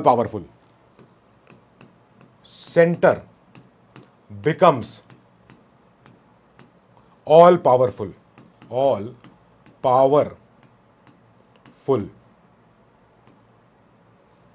ठीक है। तीसरा वी हैव, तीसरा union list 97 items. State list, जो स्टेट लिस्ट है उसमें कुछ है अराउंड 50 प्लस 60 प्लस 50-60 आइटम्स। फिर we have concurrent list, concurrent list, तो इसमें भी कुछ है अराउंड 40-50 आइटम्स। मतलब आप देख रहे हो सेंटर के पास कितने सारे काम है करने के। सेंटर के पास है 97 प्लस काम। देश की हमारी currency, foreign affairs, communication, banking, defence, ये बड़े बड़े काम तो सेंटर कर ही रहा है। इसके अलावा ये काम कर रहा है सेंटर साथ में education, forest, marriage, adoption, succession, trade, इन सब के ऊपर कानून बनाने का काम ये भी स्टेटों के साथ मिलकर सेंटर करता है। और स्टेट में बेचारों पे क्या क्या बचा है, कुछ 40-50-60 काम, पुलिस, ट्रेड, एग्रीकल्चर, इरिगेशन, ये सब काम करते रहे स्टेट अपने आपस में। तो स्टेट, सेंटर और कॉन्करेंट लिस्ट। तो यूनियन के पास पहले तो आइटम भी ज्यादा हैं, दूसरी चीज जो आइटम ज्यादा हैं वो बड़े बड़े हैं, तीसरी चीज स्टेट के साथ मिलके सेंटर इनके लिए भी काम करता है। और सेंटर जब भी काम कर रहा है वो यूपी के लिए भी कर रहा है। भाई कोई भी चीज पे, फॉरेस्ट के ऊपर अगर कोई कानून बनाना है तो अगर सेंटर फॉरेस्ट के ऊपर कोई कानून बना रहा है, जंगलों के ऊपर, तो वो हिमाचल प्रदेश के लिए अलग बना रहा है, अरुणाचल के लिए अलग बना रहा है, यूपी के लिए अलग बना रहा है, और हमारे आंध्र के लिए अलग बना रहा है, भाई महाराष्ट्र के लिए अलग बना रहा है। तो अलग अलग स्टेटों के साथ मिलके सेंटर उन स्टेटों का काम भी देख रहा है कि तुम एजुकेशन में क्या कर रहे हो, तुम फॉरेस्ट में क्या कर रहे हो, तुम उधर क्या कर रहे हो। ये बात हो गई। चौथी चीज, चौथा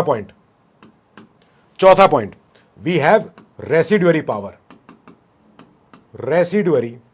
पावर विद सेंटर। भाई आगे वाले टाइम में फ्यूचर में अगर कुछ भी चीज चाहिए और उस पर कोई कानून पता नहीं, किसी को क्या करना है क्या कहना है, तो वो काम खाली खाली सेंटर बताएगा, खाली सेंटर बताएगा। कोई स्टेट कोई कानून नहीं बना सकता। भले ही स्टेट आंध्र प्रदेश हो गया, तमिलनाडु हो गया, भले ही उनके समुद्री तट में कोई नया आइलैंड प्रकट हो गया, लेकिन वो सेंटर के हाथ में आ जाएगा। पहले सेंटर उस पर पहले अपना आर्मी कोस्ट गार्ड वगैरह, नेवी वगैरह भेज के पहले उसको सिक्योर करेगा, फिर उसमें वहां पर रहने वाले लोगों के लिए फिर कानून बनाएगा कि हाँ भाई तुम भारत के नागरिक हो कि नहीं हो, तो जाओ यहां से, और अगर हो तो हमारा कानून मानो, तुम भारत के नागरिक माने जाओगे। सोचो ये सारी बात है। दैट मीन्स, इन सब का मतलब है, अगले पेज पे चलते हैं, दैट मीन्स के India is federal in normal times. Normal times में बिल्कुल नॉर्मल जिंदगी चल रही है रोज सुबह शाम की, तो हमारा इंडिया फेडरल है। लेकिन and turns unitary during emergencies, कि जैसे ही इमरजेंसी लगती है देश में, कोई विपत्ति आ गई, कोई चीज सोची नहीं थी वो हो गई, तो ये बहुत बड़ी बात हो गई कि अरे साहब ये तो फिर तो सेंटर के हाथ में दे दो, जो भी है, सेंटर बड़ा भाई है, सेंटर बड़ा चीज जानता है, सेंटर कर देगा, संभाल लेगा। नाउ इसमें एक टेबल बनाओ यहां पे, जिसमें हम बनाएंगे फीचर्स, फेडरल फीचर और यूनिटरी फीचर, ये लाइन खींची एकदम सीधी नहीं, अब खींचेगी सीधी। चलो तो एक बार मिटा लेते, इसको थोड़ी करना था। चलो अब एक बार हम यहां करेंगे फेडरल फीचर्स, और एक बार हम यहां लिखेंगे हमारे यूनिटरी फीचर्स।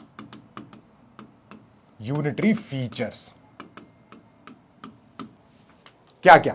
तो हमारे फेडरल फीचर में हमारे सबसे पहले तो हमें समझ में आ गया कि भाई हमारा जो स्ट्रक्चर है देश का, दो सरकारों वाला है। सेंटर सरकार एक बड़ी है और स्टेटों की अपनी अपनी सरकारें हैं। तुम जहां भी रहते हो, चाहे यूपी में रहो, एमपी में रहो, बिहार में रहो, कहीं भी रहो, तुम्हारी अपनी अपनी स्टेट की सरकार है, तो वो तुम्हारे लिए कानून बना रही है, स्टेट वाली भी, और जो सेंटर है वो भी तुम्हारे लिए कुछ कानून बना रहा है, बड़ा वाला। दैट मीन्स वी हैव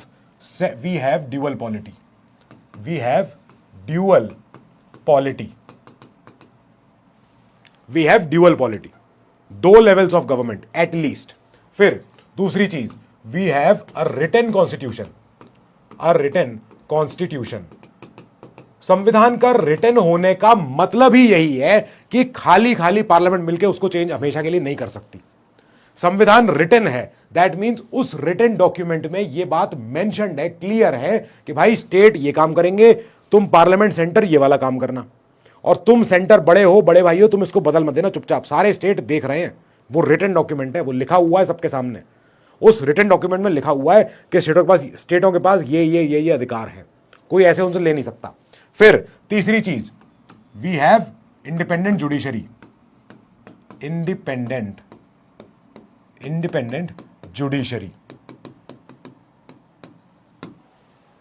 ठीक है, ये फेडरल फीचर हो गया कि भाई जुडिशरी हमारी इंडिपेंडेंट है, कोई कह के देख लो हमसे कुछ भी। ठीक है, we have division of power, division of power. कि भाई सेंटर का कुछ काम हो गया, स्टेट का कुछ काम हो गया, बाकी ऐसे काम हो गए। That means list in schedule 7, in schedule 7। ये तो फीचर्स हैं हमारे फेडरल कि भाई हमारा देश देखो, हमने सेंटर भी बना रखा है, हमने स्टेट भी बना रखे हैं, तो हम पूरी छूट दे रहे हैं कि करना हो कर लो, नहीं करना हो मत करो, कोई दिक्कत नहीं है। ठीक है, ये सारे ऐसे कुछ कुछ फीचर एंड सो ऑन, ऐसे और भी हैं। नाउ अब यूनिटरी फीचर हमारे कैसे कैसे हैं? यूनिटरी फीचर हमारे ऐसे हैं, सिंगल सिटीजनशिप, सिंगल सिटीजनशिप। दूसरा, only parliament, only parliament can change constitution. तीसरा, appointment of governors, appointments of governors. चौथा, सस्पेंशन ऑफ सरकारें, स्टेट सरकारें during emergencies, suspension of state governments,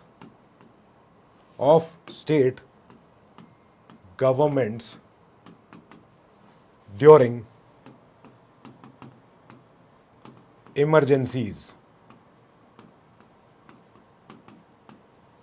और तुम्हारा होना भी एक यूनिटरी फीचर है, ऑल इंडिया सर्विस। तुम ऑल इंडिया सर्विस के पार्ट हो, ऑल इंडिया सर्विसेज। जब तुम होते हो ना, तो स्टेटों को भ्रम रहता है, स्टेटों को डर लगता है कि यार इतना बड़ा ऑफिसर है ये स्टेट का, यार हमारे यहां कभी काम तो कर रहा है, लेकिन इसकी भर्ती हमारे देश के सेंटर ने करी है, देश के सेंटर ने करी है, ऑल इंडिया सर्विसेज।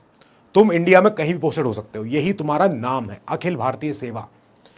आईपीएस हो तुम आईएएस हो भाई, तुम लोग आईआर, तो भाई तुम लोग कुछ और हो, हमारे आईआरएस हो, हमारे आईएफओएस हो, फॉरेस्ट सर्विस हो, हमारे आईएएस, आईपीएस, आईएफओएस, तुम लोग हमारे देश के ऑल इंडिया सर्विस हो, अखिल भारतीय सर्विसेज में हो तुमको चाहे जम्मू कश्मीर में डाल दे सरकार, तुमको चाहे इधर डाल दे, तुमको उधर डाल दे, तुमको उधर डाल दे, तुम्हारे होने की वजह से स्टेटों को भ्रम रहता है कि हमारे पास बड़ा अफसर है, जबकि वो ऑल इंडिया, जबकि वो भाई जबकि सेलेक्टेड बाय कौन है, वो बाय द सेंटर है वो। चलो साहब आगे चलते हैं। ये तो हो गया हमारे फेडरल सिस्टम ऑफ हमारी सरकार।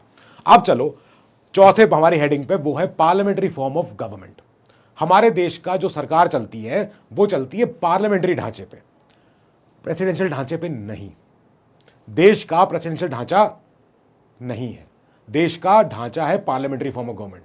हमारे फ्रेमर्स ने, हमारे संविधान के फ्रेमर्स ने यही चूज किया है। Framers chose parliamentary model for synergy, के बिल्कुल बैलेंस बना रहे फॉर सिनर्जी। सिनर्जी मतलब होता है balance, synergy between parliament and executive. ठीक है, between parliament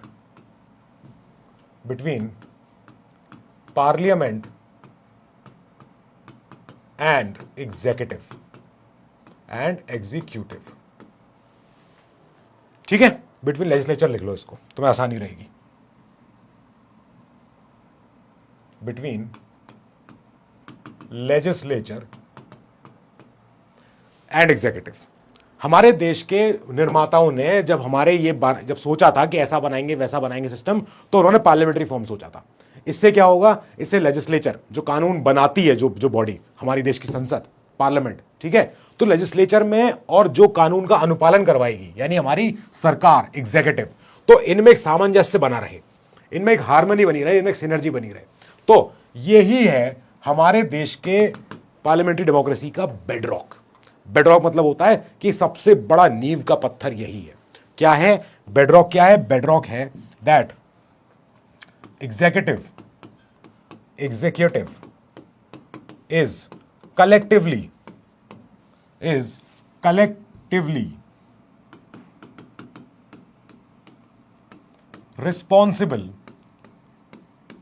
responsible to legislature। PM Modi ji Lok Sabha में जाते हैं, राज्यसभा में जाते हैं, जाके वहां पे इन सारे एमपीज के सवालों के या तो जवाब देते हैं, या पीएम मोदी जी नहीं देते हैं तो कोई इनका मंत्री देता है, या अगर पीएम मोदी जी नहीं भी दे रहे हैं तो भी वो रिटर्न में जवाब दे रहे होंगे। वो आके कुछ ना कुछ तो भाषण देंगे ही यहां पे आके, और भाषण जब वो देते हैं तो पार्लियामेंट में बैठे सारे लोगों को संबोधित करते हैं। ये जो सारे लोग हैं, ये लोग हैं कौन? लेजिस्लेचर में जो लोग बैठे हैं ये लोग हैं कौन? Is by representatives of people, by representatives of people of India. ये लोगों के सामने जाते हैं। हमारी सरकार, यानी हमारी सरकार में जो भी हो, प्राइम मिनिस्टर हो, कोई और हो, मंत्री आगे चल के कोई भी हो, ठीक है, तो हमारी सरकार क्या करेगी? वो कलेक्टिवली रिस्पॉन्सिबल है to the legislature.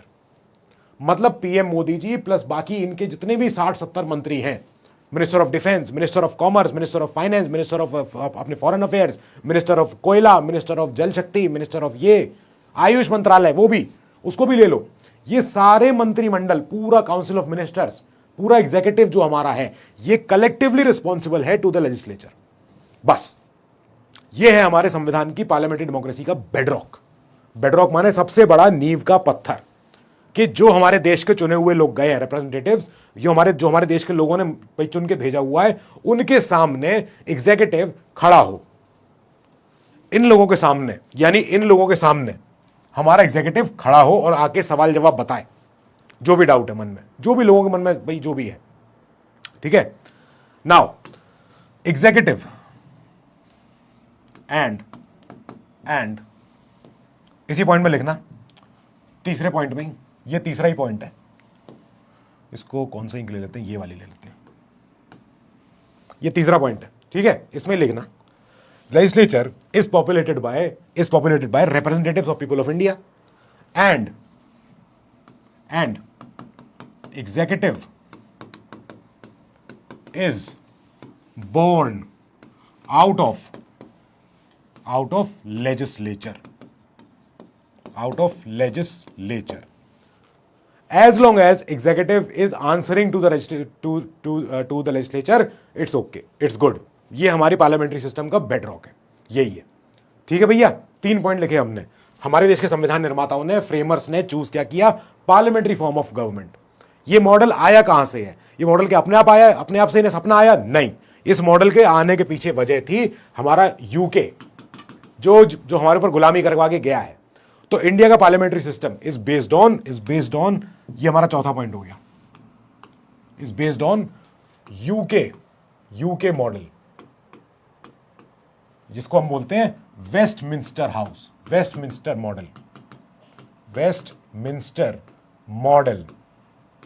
Model of government,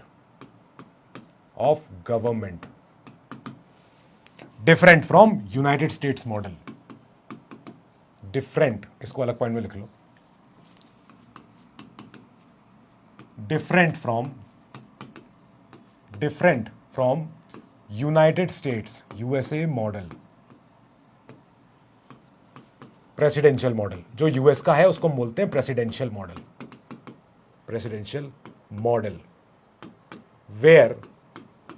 where executive is not responsible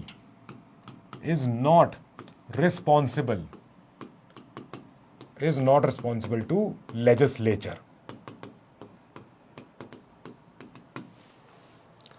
United states में जो राष्ट्रपति मॉडल है, जो प्रेसिडेंशियल मॉडल है, वहां पर राष्ट्रपति का चुनाव अलग करती है जनता देश की, और उनकी जो लोकसभा राज्यसभा है उनके यूएस में, उसका चुनाव अलग करती है कौन? वहां की जनता। तो इसलिए राष्ट्रपति का चुनाव किया, 4 साल तक वो राष्ट्रपति है, उसे कोई नहीं हटा रहा।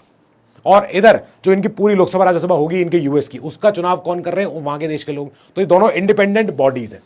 हमारे यहां हमारे देश की जनता ने क्या किया है? हमारे देश के एमपीज का चुनाव किया है। इन एमपीज में से कौन बनेगी? एक सरकार बनेगी इन्हीं में से। तो भाई जो सरकार बनेगी ऑफकोर्स वो हमारे एमपीज के प्रति वफादार होगी, हमारे एमपीज के प्रति आंसरेबल होगी। वही बात है, ठीक है। नाउ हमारे पार्लियामेंट्री फॉर्म में फीचर क्या क्या है? फीचर क्या क्या है? तो पहला ही फीचर है cabinet system. A point, cabinet system, cabinet system, ठीक है। दूसरा है कलेक्टिव रिस्पॉन्सिबिलिटी,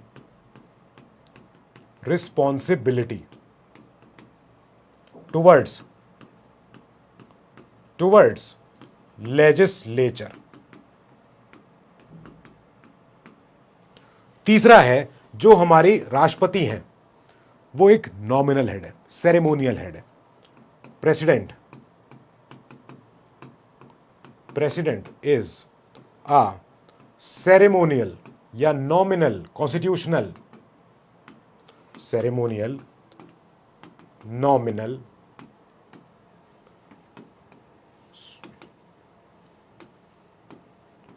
कॉन्स्टिट्यूशनल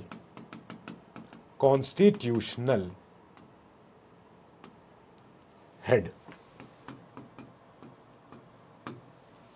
क्लियर? ये हमारे पार्लियामेंट्री फॉर्म ऑफ गवर्नमेंट के फीचर्स हैं। क्या फीचर निकले? फीचर ये निकले कि भाई हमारा सिस्टम बेस्ड है जैसे यूके का था। यूके में ये सारे मेंबर ऑफ पार्लियामेंट बैठे हुए हैं, ये सारे ये एक स्पीकर साहब बीच में बैठते हैं ऊपर, फिर यहां पे खड़े होते हैं हमारे इनके भैया जो भी प्राइम मिनिस्टर होंगे, वो आके जवाब देंगे इन सब लोगों का, खासकर इन सब लोगों का भी, जो भी ये लोग यहां बैठे हैं इन सबका जवाब देगी कौन? इनकी हमारी जो भी सरकार जो यहां आगे बैठती है, ठीक है। तो ये मॉडल हमने वहां से सीखा। हमने कहा ठीक है भैया, तो इनके यहां भी ऐसे ही होता था। इनके यहां भी इनके भैया जितने भी एमपीज होते थे उनका चुनाव करती थी यहाँ की जनता, जो भी यूके की है। और हमने कहा वही सिस्टम बढ़िया, हमारे यहाँ इतने समय से ये लोग जी के गए, हमारे यहाँ रह के गए, वही सिस्टम ले लेते हैं इनके यहाँ वाला। Different from USA model. USA का मॉडल अलग है। यूएसए में क्या है? प्रेसिडेंशियल मॉडल है, जहां पे executive is not responsible to legislature. वहां पे ट्रंप साहब को फर्क नहीं पड़ता है कि उनकी कांग्रेस जो उनकी जो पूरी पार्लियामेंट है अलग वाली, वो उनसे खुश है नहीं है, मत रहे। मेरा मंत्री ये वाला होगा, मेरा मंत्री ये वाला होगा, मेरा मंत्री ये वाला होगा, और मुझे काम ये करना है, वो कर ही रहे हैं वो काम। नाउ इसमें फीचर क्या क्या होते हैं? कैबिनेट सिस्टम, कि भैया कैबिनेट सिस्टम कैसा होता है पार्लियामेंट्री फॉर्म में? कि भैया एक प्राइम मिनिस्टर होंगे, and then they will have important cabinet ministers, defence minister, road transport highway minister, home minister, हमारे हेल्थ, ये हमारे मिनिस्ट्री ऑफ हेल्थ हो गई हमारी, ये सारे मिनिस्टर हो गए, ठीक है। और प्राइम मिनिस्टर के पास इन सबका आंसरेबिलिटी होती है। फिर कलेक्टिव रिस्पॉन्सिबिलिटी, कि जितने भी मंत्री हैं इंक्लूडिंग प्राइम मिनिस्टर, ये सब कलेक्टिवली रिस्पॉन्सिबल हैं टुवर्ड्स लेजिस्लेचर। तीसरी चीज, जो राष्ट्रपति हैं वो राष्ट्रपति क्या है? वो एक सेरेमोनियल, नाम के लिए कॉन्स्टिट्यूशनल हेड है, वो अपने मन से कुछ नहीं कर सकते। जो उनसे उनका मंत्रिमंडल कहेगा उन्हें वही काम करना पड़ेगा। क्लियर बात? चलो साहब आगे चलते हैं। नाउ अब हमारा संविधान के बारे में बात यह है कि भाई हमारा संविधान कैसा है? रिटर्न है तो बढ़िया रिटर्न है, अच्छा है, बुरा है, कैसा है? इसको नहीं अच्छा लगा, लोग आगे चल के हमारे तुम्हारे जेनजी बच्चे अगर जब खड़े हो जाएंगे, एक्शन में आ जाएंगे, अरे साहब क्या संविधान है, हम नहीं मानते हैं संविधान, हमें चेंज करना है। तो क्या संविधान हमारा चेंज हो सकता है उतनी आसानी से? क्या हो सकता है? सवाल तो ये है, आंसर है हां भी और ना भी। अब दैट मीन्स कि हमारा संविधान फ्लेक्सिबल है या रिजिड है। पहले इन दोनों वर्ड का मतलब समझ लेते हैं। तो फ्लेक्सिबल मतलब, पहला point, flexible which can be changed easily, which can be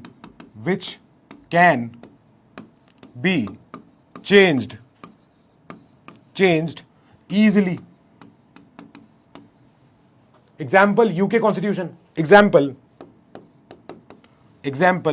UK British Constitution, UK constitution, भाई यूके का कॉन्स्टिट्यूशन कुछ है ही नहीं, जब वो रिटर्न ही नहीं है तो वहां तो पार्लियामेंट सुबह जो भी उठे, पार्लियामेंट का मन होगा पुराने सारे एक्टों को मना कर दे, कोई आज से जो 1215 से लेकर अभी तक जो एक्ट चल रहे थे सारे एक्टों को मना कर दिया गया। तो दैट मींस यूके का संविधान is very easy to amend. जो उनकी सुबह पार्लियामेंट सुबह उठे, पार्लियामेंट में सब लोगों ने एमपीज ने हाँ बोला, डन, नया एक्ट बन गया वो, अब वही है नया संविधान। वो तो हो गया इजी टू चेंज। फिर एक हो गया जो कि बहुत ही रिजिड है चेंज करना, कि भाई इतनी आसानी से नहीं चेंज होगा संविधान, इतनी मेहनत से लिखा है हमारे लोगों ने, तो which can't be change very easily, which is very difficult to change, very very very very difficult to change, उसको हम बोलेंगे रिजिड है, which is very difficult to change. Example US constitution, example US. भाई US का संविधान ऐसे change नहीं होता है, वहां पे चाहिए 3/4 स्टेट्स का सपोर्ट, 50 में से कम नहीं तो 30-35 से ज्यादा स्टेट्स बोले कि हाँ ठीक है चेंज करते हैं, कोई बात नहीं कर देंगे। 30-35-40 से ऊपर जब स्टेट्स बोले कि हाँ साहब संविधान में चेंज करना है, तब जाके चेंज होगा वहां पे, अदरवाइज वहां चेंज नहीं होगा। अब आगे चलो, हमारे यहां कहानी कैसी है, तो हमारे यहां क्या हुआ, हमारे यहां नेहरू जी ने उस समय पे जब इस क्वेश्चन का आंसर देना था हमारा संविधान कैसा हो, तब यहां पे नेहरू जी ने एक बात बोली थी कि भाई हम चाहते हैं कि भाई हमारा संविधान जो हो वो एज सॉलिड एज पॉसिबल हो, as solid and permanent as we can make it. हम चाहते हैं हमारा संविधान ऐसा हो कि ऐसा नहीं हो 2 साल बाद सरकार चेंज हो और सब उठा के पटक दे, बदल दे, नहीं, हम चाहते तो जरूर है, वी वॉन्ट सच कि हमारा संविधान जो हमने लिखा है इतने सारे लोगों ने मेहनत करके, ये संविधान वाकई में बहुत अच्छा हो, भाई बना रहे, सॉलिड रहे, परमानेंट रहे, सब कुछ रहे। पर there is no permanence in constitution. संविधानों में कुछ परमानेंस होती ही नहीं है। आज सोसाइटी को कुछ चाहिए तो उसके लिए संविधान वैसा है, कल को सोसाइटी चेंज हो जाएगी तो उसको वैसा चाहिए होगा संविधान, कल को सोसाइटी फिर और चेंज हो जाएगी तो उसको वैसा चाहिए होगा संविधान। There should be certain flexibility. ये नेहरू जी ने बोला था कि हम चाहते हैं भाई आगे आने वाले समय में जब लोग चेंज होंगे, जब लोगों की जरूरतें चेंज होगी, जेनजी चेंज होगी हमारी, तब क्या होगा, हम अगर संविधान को अगर बहुत ही ज्यादा स्ट्रिक्ट बना देंगे, बहुत ही ज्यादा रिजिड बना देंगे, परमानेंट बना देंगे, देन उससे क्या होगा, वी स्टॉप द नेशन की ग्रोथ, लोगों की ग्रोथ रुक जाएगी, of a living vital organic people. लोगों की ग्रोथ नहीं रोकनी है हमें। संविधान इतना ज्यादा एकदम अड़ियल ना बन जाए कि अरे साहब नहीं चेंज हो रहा है, ये तो हो ही नहीं पा रहा हमसे, या तो उठा के फाड़ना पड़ेगा, फिर तो वो हमारे यहाँ है नहीं ऐसा सिस्टम। वो तो पाकिस्तान में होता है, इधर बांग्लादेश में होता है, नेपाल में होता है, हमारे यहाँ नहीं है। हमारे सिस्टम जो है वो सिस्टम इतना है कि वो झेल ले जाए चेंजेस। अब चेंजेस कैसे होते हैं संविधान में, एक बार नजर मार लेते हैं उस पर, क्योंकि वो इंपॉर्टेंट है। ठीक है, तो हम कह रहे हैं कि भाई जब भी संविधान को चेंज करना हो, हमारा संविधान will use three methods, 3 different तरीके से हमारा संविधान चेंज होता है। तो अब इसमें यहां पे 2 लाइन खींची जाए, एक लाइन इत्थे और इसको हम बनाएंगे ऐसी, एक लाइन उत्थे। चलो ठीक है, तो इसमें अब अच्छा एक लाइन अभी यहां भी बना लेते हैं, लाओ, वाह इतनी टेढ़ी लाइन। चलो, तो अब इसमें पहला पॉइंट जो आएगा, सिंपल मेजॉरिटी। मतलब हमारे संविधान को चेंज करने के 3 रास्ते हैं। कुछ ऐसे प्रोविजंस हैं जिनको हम नॉर्मली लेजिस्लेशन जैसे नॉर्मल कानून जैसे बनाते हैं, उस 50% लोगों ने हाँ बोला, डन करो, डन हो गया चेंज, ऐसे कर सकते हैं। That means just like how ordinary legislations are passed. Example, Article 1, 2, 3। Article 1, 2, 3 जो हमारे हैं कि भैया स्टेट का नाम बदलना है, किसी भी केरला का नाम केरलम करना है, बिहार से झारखंड निकालना है, भाई महाराष्ट्र से विदर्भ एरिया निकालना है, गुजरात से सौराष्ट्र एरिया निकालना है, यूपी के 4 टुकड़े करने हैं, वेस्ट यूपी करना है, पूर्वांचल करना है, मिडिल यूपी करना है, कुछ भी करना है। तो जब हम कोई आर्टिकल 1, 2, 3 हमारे संविधान के शुरुआत के आर्टिकल है ये, अगर इनको चेंज करना होगा तो सिंपल मेजोरिटी से जितने लोग उस दिन आए हैं वो सब लोगों ने हाँ बोला, डन कर दिया, पास, ओके, ओवर, ये कर सकते हैं हम। ठीक है, just like how ordinary laws are made, how ordinary legislations are passed. ये पहला तरीका है. दूसरा तरीका क्या है? दूसरा तरीका क्या है? वो है special majority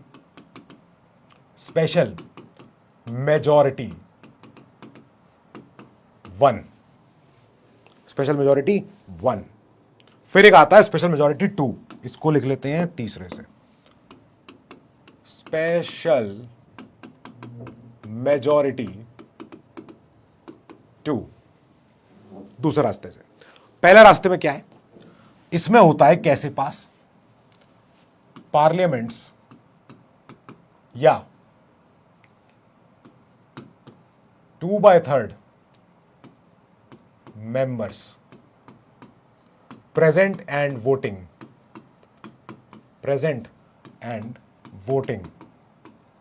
should say yes.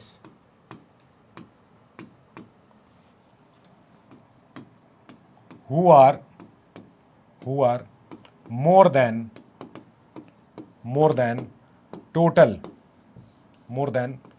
half of total strength of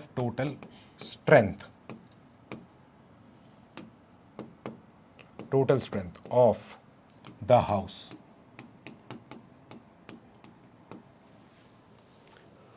Two-third members house, चाहे लोकसभा हो चाहे राज्यसभा हो, दोनों हाउस में प्रोसीजर होना है. ये लोकसभा हो चाहे राज्यसभा हो, दोनों हाउस में उस दिन जितने भी लोग आए हैं, members present and voting, should say yes. और ये 2/3 मेंबर जितने भी हैं वो उस हाउस की टोटल स्ट्रेंथ का आधे से ज्यादा हो, be it Lok Sabha be it Rajya Sabha, in both the houses, in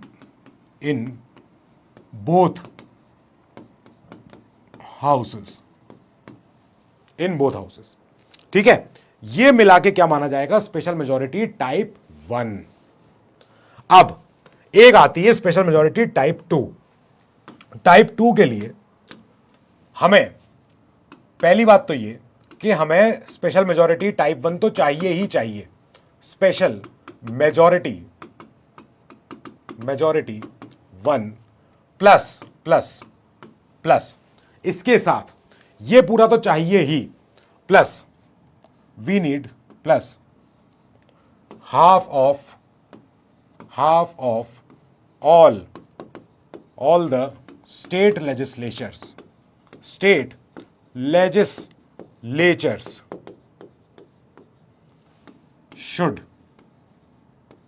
should support it. समझ में आ रहा है क्या बोला मैंने? मैंने कहा संविधान को अमेंड करने के 3 डिफरेंट प्रोसीजर्स हैं. पहला प्रोसीजर क्या है? सिंपल मेजॉरिटी, जैसे हमारे नॉर्मल कानून पास होते हैं, जैसे हमारा नॉर्मल बजट ये सब पास होते हैं, ऐसे ही कुछ भी जितने भी लोग उस दिन आए थे, लोगों 50% लोगों ने हाँ बोला, डन. दूसरा तरीका क्या है? SPM 1, special majority 1. इसमें क्या बोलते हैं? जितने भी लोग उस दिन आए हैं प्रेजेंट और जो लोग वोट दे रहे हैं, वो उन लोगों में से 2/3 लोग हाँ बोल रहे हो, ठीक है. दूसरी चीज, ये 2/3 लोग जो लोग हाँ बोल रहे हैं, ये पूरे हाउस की स्ट्रेंथ के आधे से ज्यादा हो. समझ में आई बात? लोकसभा की स्ट्रेंथ आज की तारीख में 543 है. मतलब उस दिन भले ही 300 लोग आए, उस दिन भले ही 275 लोग आए, लेकिन ये कम से कम हाफ ऑफ स्ट्रेंथ से ज्यादा तो उस दिन लोग हाँ कह रहे हो. वो कितने हमारी 543 का आधा 273, तो 273 लोग तो हाँ बोले ही बोले. अब ये देखना है कि जो 273 नंबर है, क्या वो उस दिन आए हुए लोगों के वोट देने में, क्या वो 273 नंबर, वो 2/3 लोग हैं उस दिन आए हुए जितने भी लोग हैं, वो 273 है कि नहीं, वो 2/3 है कि नहीं. ये तो हो गया दूसरा, ये हो गया दूसरा मेथड. तीसरा मेथड है कि ये तो हो ही हो पूरा का पूरा, दोनों हाउसेस में ये होगा ही होगा, साथ में half of all the state legislatures. हमारे देश के कितने स्टेट हैं? 28-29 स्टेट है, 27-28 जितने भी हैं, इन सारे स्टेट लेजिस्लेचर में 27-28 में से कम आधे should support. Half of all the state legislature should support, plus साथ में SPM 1. ये तो रहेगा ही रहेगा. ये तरीका है हमारे संविधान को अमेंड करने का. अब इससे समझ में ये आया कि यार हमारा संविधान आसान भी है और टफ भी है अमेंड करना. यस, यूके फ्लेक्सिबल ये क्या है? यूनाइटेड स्टेट्स का रिजिड, वेरी रिजिड। इंडिया जो है, Indian constitution is a blend, of both. That is, it's rigid enough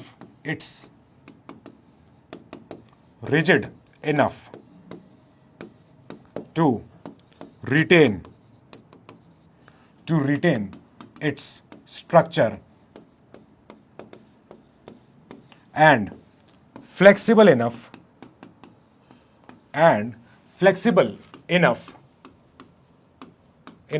to adapt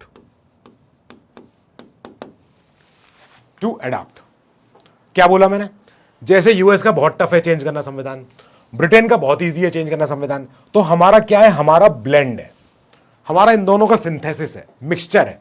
हमारा is very rigid enough to retain अपना स्ट्रक्चर, कि भाई जो संविधान का जो मूल भावना है, जो अंतरात्मा है, वो एकदम आसानी से चेंज होने वाली है नहीं। दूसरा, वो फ्लेक्सिबल इतना भी है कि वो अडाप्ट कर ले आने वाले चेंजेस। भाई कल को लोग कह रहे हैं नहीं साहब हमें तो यूपी के 3 टुकड़े करने ही करने, कर लो भाई, ठीक है, करवा देंगे, आसान काम है, कोई बहुत टफ काम नहीं है, हो गया। लोगों बन के थी तो हमने कर दिया, ये काम हो सकता है, ठीक है। नाउ अब चलो फंडामेंटल राइट्स एंड डीपीएसपीस। ये हमारे संविधान के वैसे तो पार्ट 3 का पार्ट है और डीपीएसपीस पार्ट 4 का पार्ट है, लेकिन हम कह रहे हैं ये एक फीचर अपने आप में है। ये एक डिफरेंस था बिटवीन संविधान एंड जीओआई 1935। पहला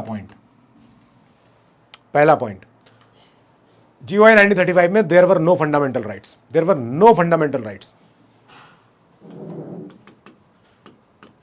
वर नो एफआर इन जीओआई 1935, ठीक है। A key distinction between our constitution and GOI 1935, वो क्या है कि there was no FR in GOI 1935। Now second point, enshrined in part 3 of constitution, fundamental rights, हमारे fundamental rights. DPSP अगले page पे देखेंगे, अभी हम बात कर रहे हैं फंडामेंटल राइट्स की। Now third point, protect citizens. Fundamental rights लोगों को बचाते हैं, मुझे और तुम्हें बचाते हैं। किससे? स्टेट की पावर से। किससे? इंडिविजुअल, किसी आदमी की पावर से मुझे बचाते हैं, ठीक है। Protect citizens from state power, state and individual power,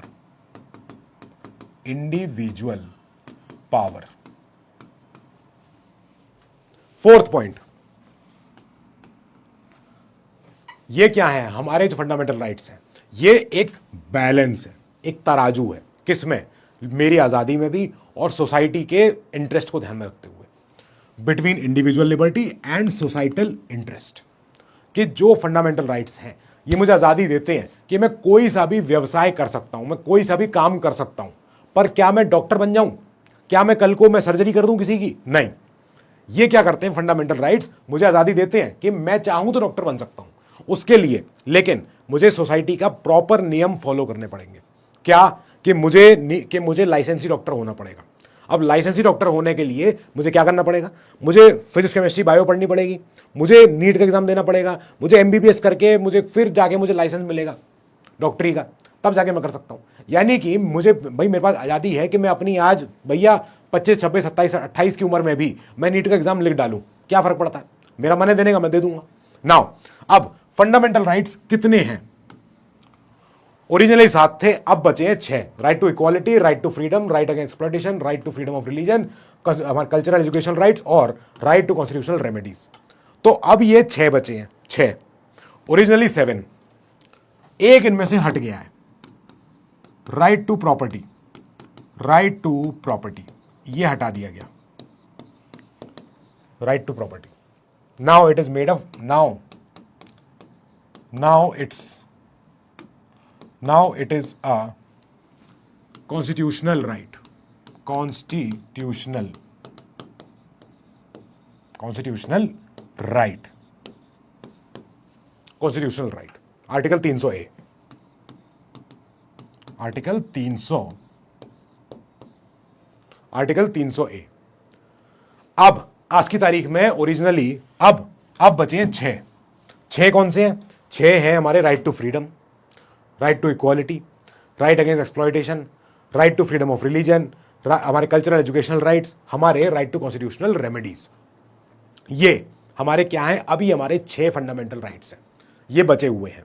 ठीक है, ये राइट टू इक्वालिटी हमारे आर्टिकल 14 से 18, हमारे 19 से 22, हमारे 24 से 25, हमारे एक्सप्लॉयटेशन 23, 24, 25, फिर हमारे पास भाई फ्रीडम ऑफ रिलीजन हमारे 25, 26, 27, फिर हमारे 28, 29, 30 ये रहे, फिर हमारा राइट, ये हमारा आर्टिकल 32 ये है।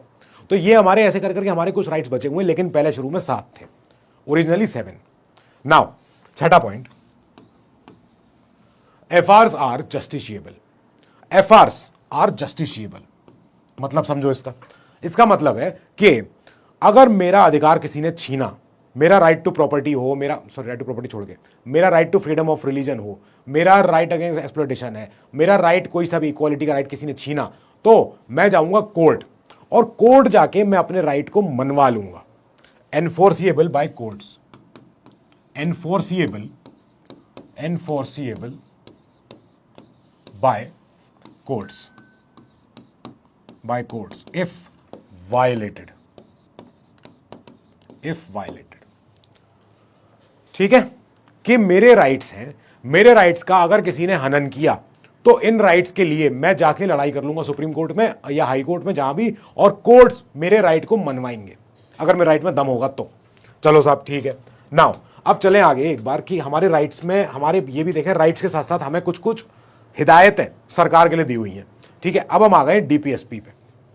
फंडामेंटल राइट्स और डीपीएसपी चैप्टर हमेशा साथ साथ चलते हैं, इसीलिए हमने इनके फीचर में फंडामेंटल राइट्स एंड डीपीएसपी दोनों को लिखा हुआ है। नाउ तो डीपीएसपी में अब हमारा जो हमारा पहला पॉइंट ये माना जाएगा, ये छठा पॉइंट हो गया, इधर हमारा 7वां point, directive principles of state policy. ये इनका नाम है, डीपीएसपी का नाम है directive principles of state policy, मतलब कि राज्य को चलाने के लिए क्या क्या दिशा निर्देश याद रखने चाहिए। ये कहां लिखे हैं? In part 4 of constitution. DPSP का कुछ उद्देश्य था लिखने का, कुछ आइडिया था इनको लिखने का, कुछ मन था इनको लिखने का।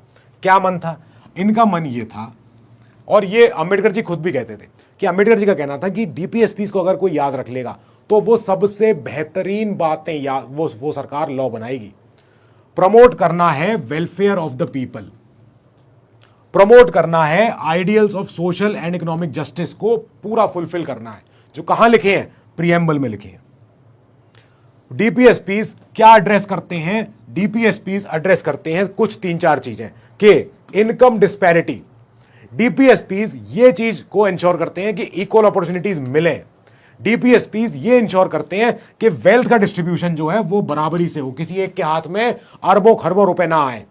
डीपीएसपीस ये इंश्योर करते हैं कि जो मार्जिनलाइज कम्युनिटीज हैं, जो कम्युनिटी बेचारी कमजोर हैं, समाज का वर्क भी अच्छा नहीं बन पाई है, वो अच्छे से जी खा पाएं, अच्छे से रह पाएं, उनके पास उनके अधिकार हों। ये इन सब प्रॉब्लमों को एड्रेस करना है। ये काम किसका है? डीपीएसपीस का। ठीक है, डीपीएसपीस कहां लिखे हैं? हमारे संविधान के पार्ट 4 में। फंडामेंटल राइट्स कहां लिखे हैं? पार्ट 3 में लिखे हैं। नाउ अब याद करना, डीपीएसपीस कौन सा पॉइंट चल रहा है हमारा? 10वां पॉइंट। डीपीएसपीस कहां से आए हैं? ये आए हैं आयरिश कॉन्स्टिट्यूशन से। Irish constitution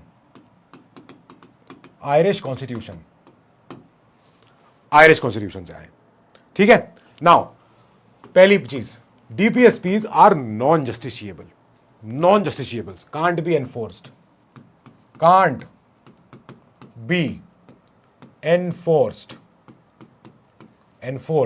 bye courts of law. Now इसमें एक और चीज, 12 एफआर प्लस डीपीएसपी, ये क्या बनेगी?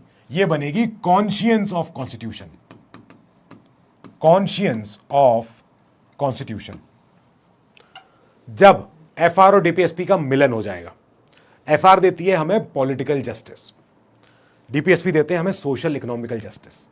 तो इसलिए ये दोनों के मिलने से हमें क्या बनेगा? संविधान की आत्मा, संविधान की चेतना, कॉन्शियंस, संविधान की मूल हमारी एक भावना वो एक बनती है। जब हम फंडामेंटल राइट डीपीएस पे पढ़ लेते हैं तो हमें समझ में आता है कि यार क्या बात है यार, हमारा संविधान क्या क्या दे रहा है, हमें फ्रीडम दे रहा है, हमारे सरकार को बता रहा है कि अच्छे वाले कानून बनाओ। मतलब फंडामेंटल राइट्स दे रहे हैं हमको, फंडामेंटल राइट्स हमको दे रहे हैं, कोई अच्छी अच्छी बातें, right to equality, right to freedom, right to religion, right to cultural educational rights, right against exploitation, सब कुछ दे रहे हैं। और जो डीपीएसपीज है हमारे, वो हमें याद दिला रहे हैं कि कैसे कैसे लोगों के हाथ में वेल्थ इकट्ठी ना हो, कैसे कैसे लोगों में जो इनकम डिस्पैरिटी, किसी की इनकम बहुत ज्यादा किसी की बहुत कम है, लोगों में इक्वल अपॉर्चुनिटीज हों, लोगों में जो मार्जिनलाइज कम्युनिटीज है वो साथ में रहें, समाज के एक साथ रहें। ये बड़ी बड़ी बातें हैं। डीपीएसपीज एम करती हैं कि सब तरह के लोगों का वेलफेयर हो। डीपीएसपीज आइडियल्स फुलफिल करती हैं, कौन से वाले? सोशल और इकोनॉमिक जस्टिस, जो प्रियम्बल में लिखे हुए हैं। तो ये तो बात हो गई, बहुत सही बात, हमने कहा यार बहुत सही है ये तो। नाउ ये चैप्टर था तुम्हारा आज का जो अभी खत्म हुआ, और अब ये चैप्टर में, अभी चैप्टर खत्म नहीं हुआ है, अभी हमने पार्ट 1 खत्म किया है, ठीक है। अभी हमने कहां तक खत्म किया, अभी हमने कहां तक खत्म कर लिया है? हमने जो फीचर्स लिखे हुए हैं, इन फीचर्स में हमने ये पढ़ लिया, ये पढ़ लिया, ये पढ़ लिया, ये पढ़ लिया, ये पढ़ लिया, ये पढ़ लिया, ठीक है। फिर हम फंडामेंटल ड्यूटीज, जुडिशरी पढ़ेंगे, सिंगल सिटीजन पढ़ेंगे, इमरजेंसी प्रोविजन पढ़ेंगे, और हमारा जो बचा हुआ इधर के हमारे ये 3-4 ये बचे हैं, इनको भी देख लेंगे, ठीक है। तो ये हमारे पार्ट्स अभी अभी अब खत्म हो गए हैं। अब मिलते हैं आपसे अगली क्लास में, होपफुली भैया नेट वेट सही रहेगा, चालू रहेगा, और नहीं तो फिर जैसा होगा देखा जाएगा। Okay, all the best, stay safe, stay sharp, good luck.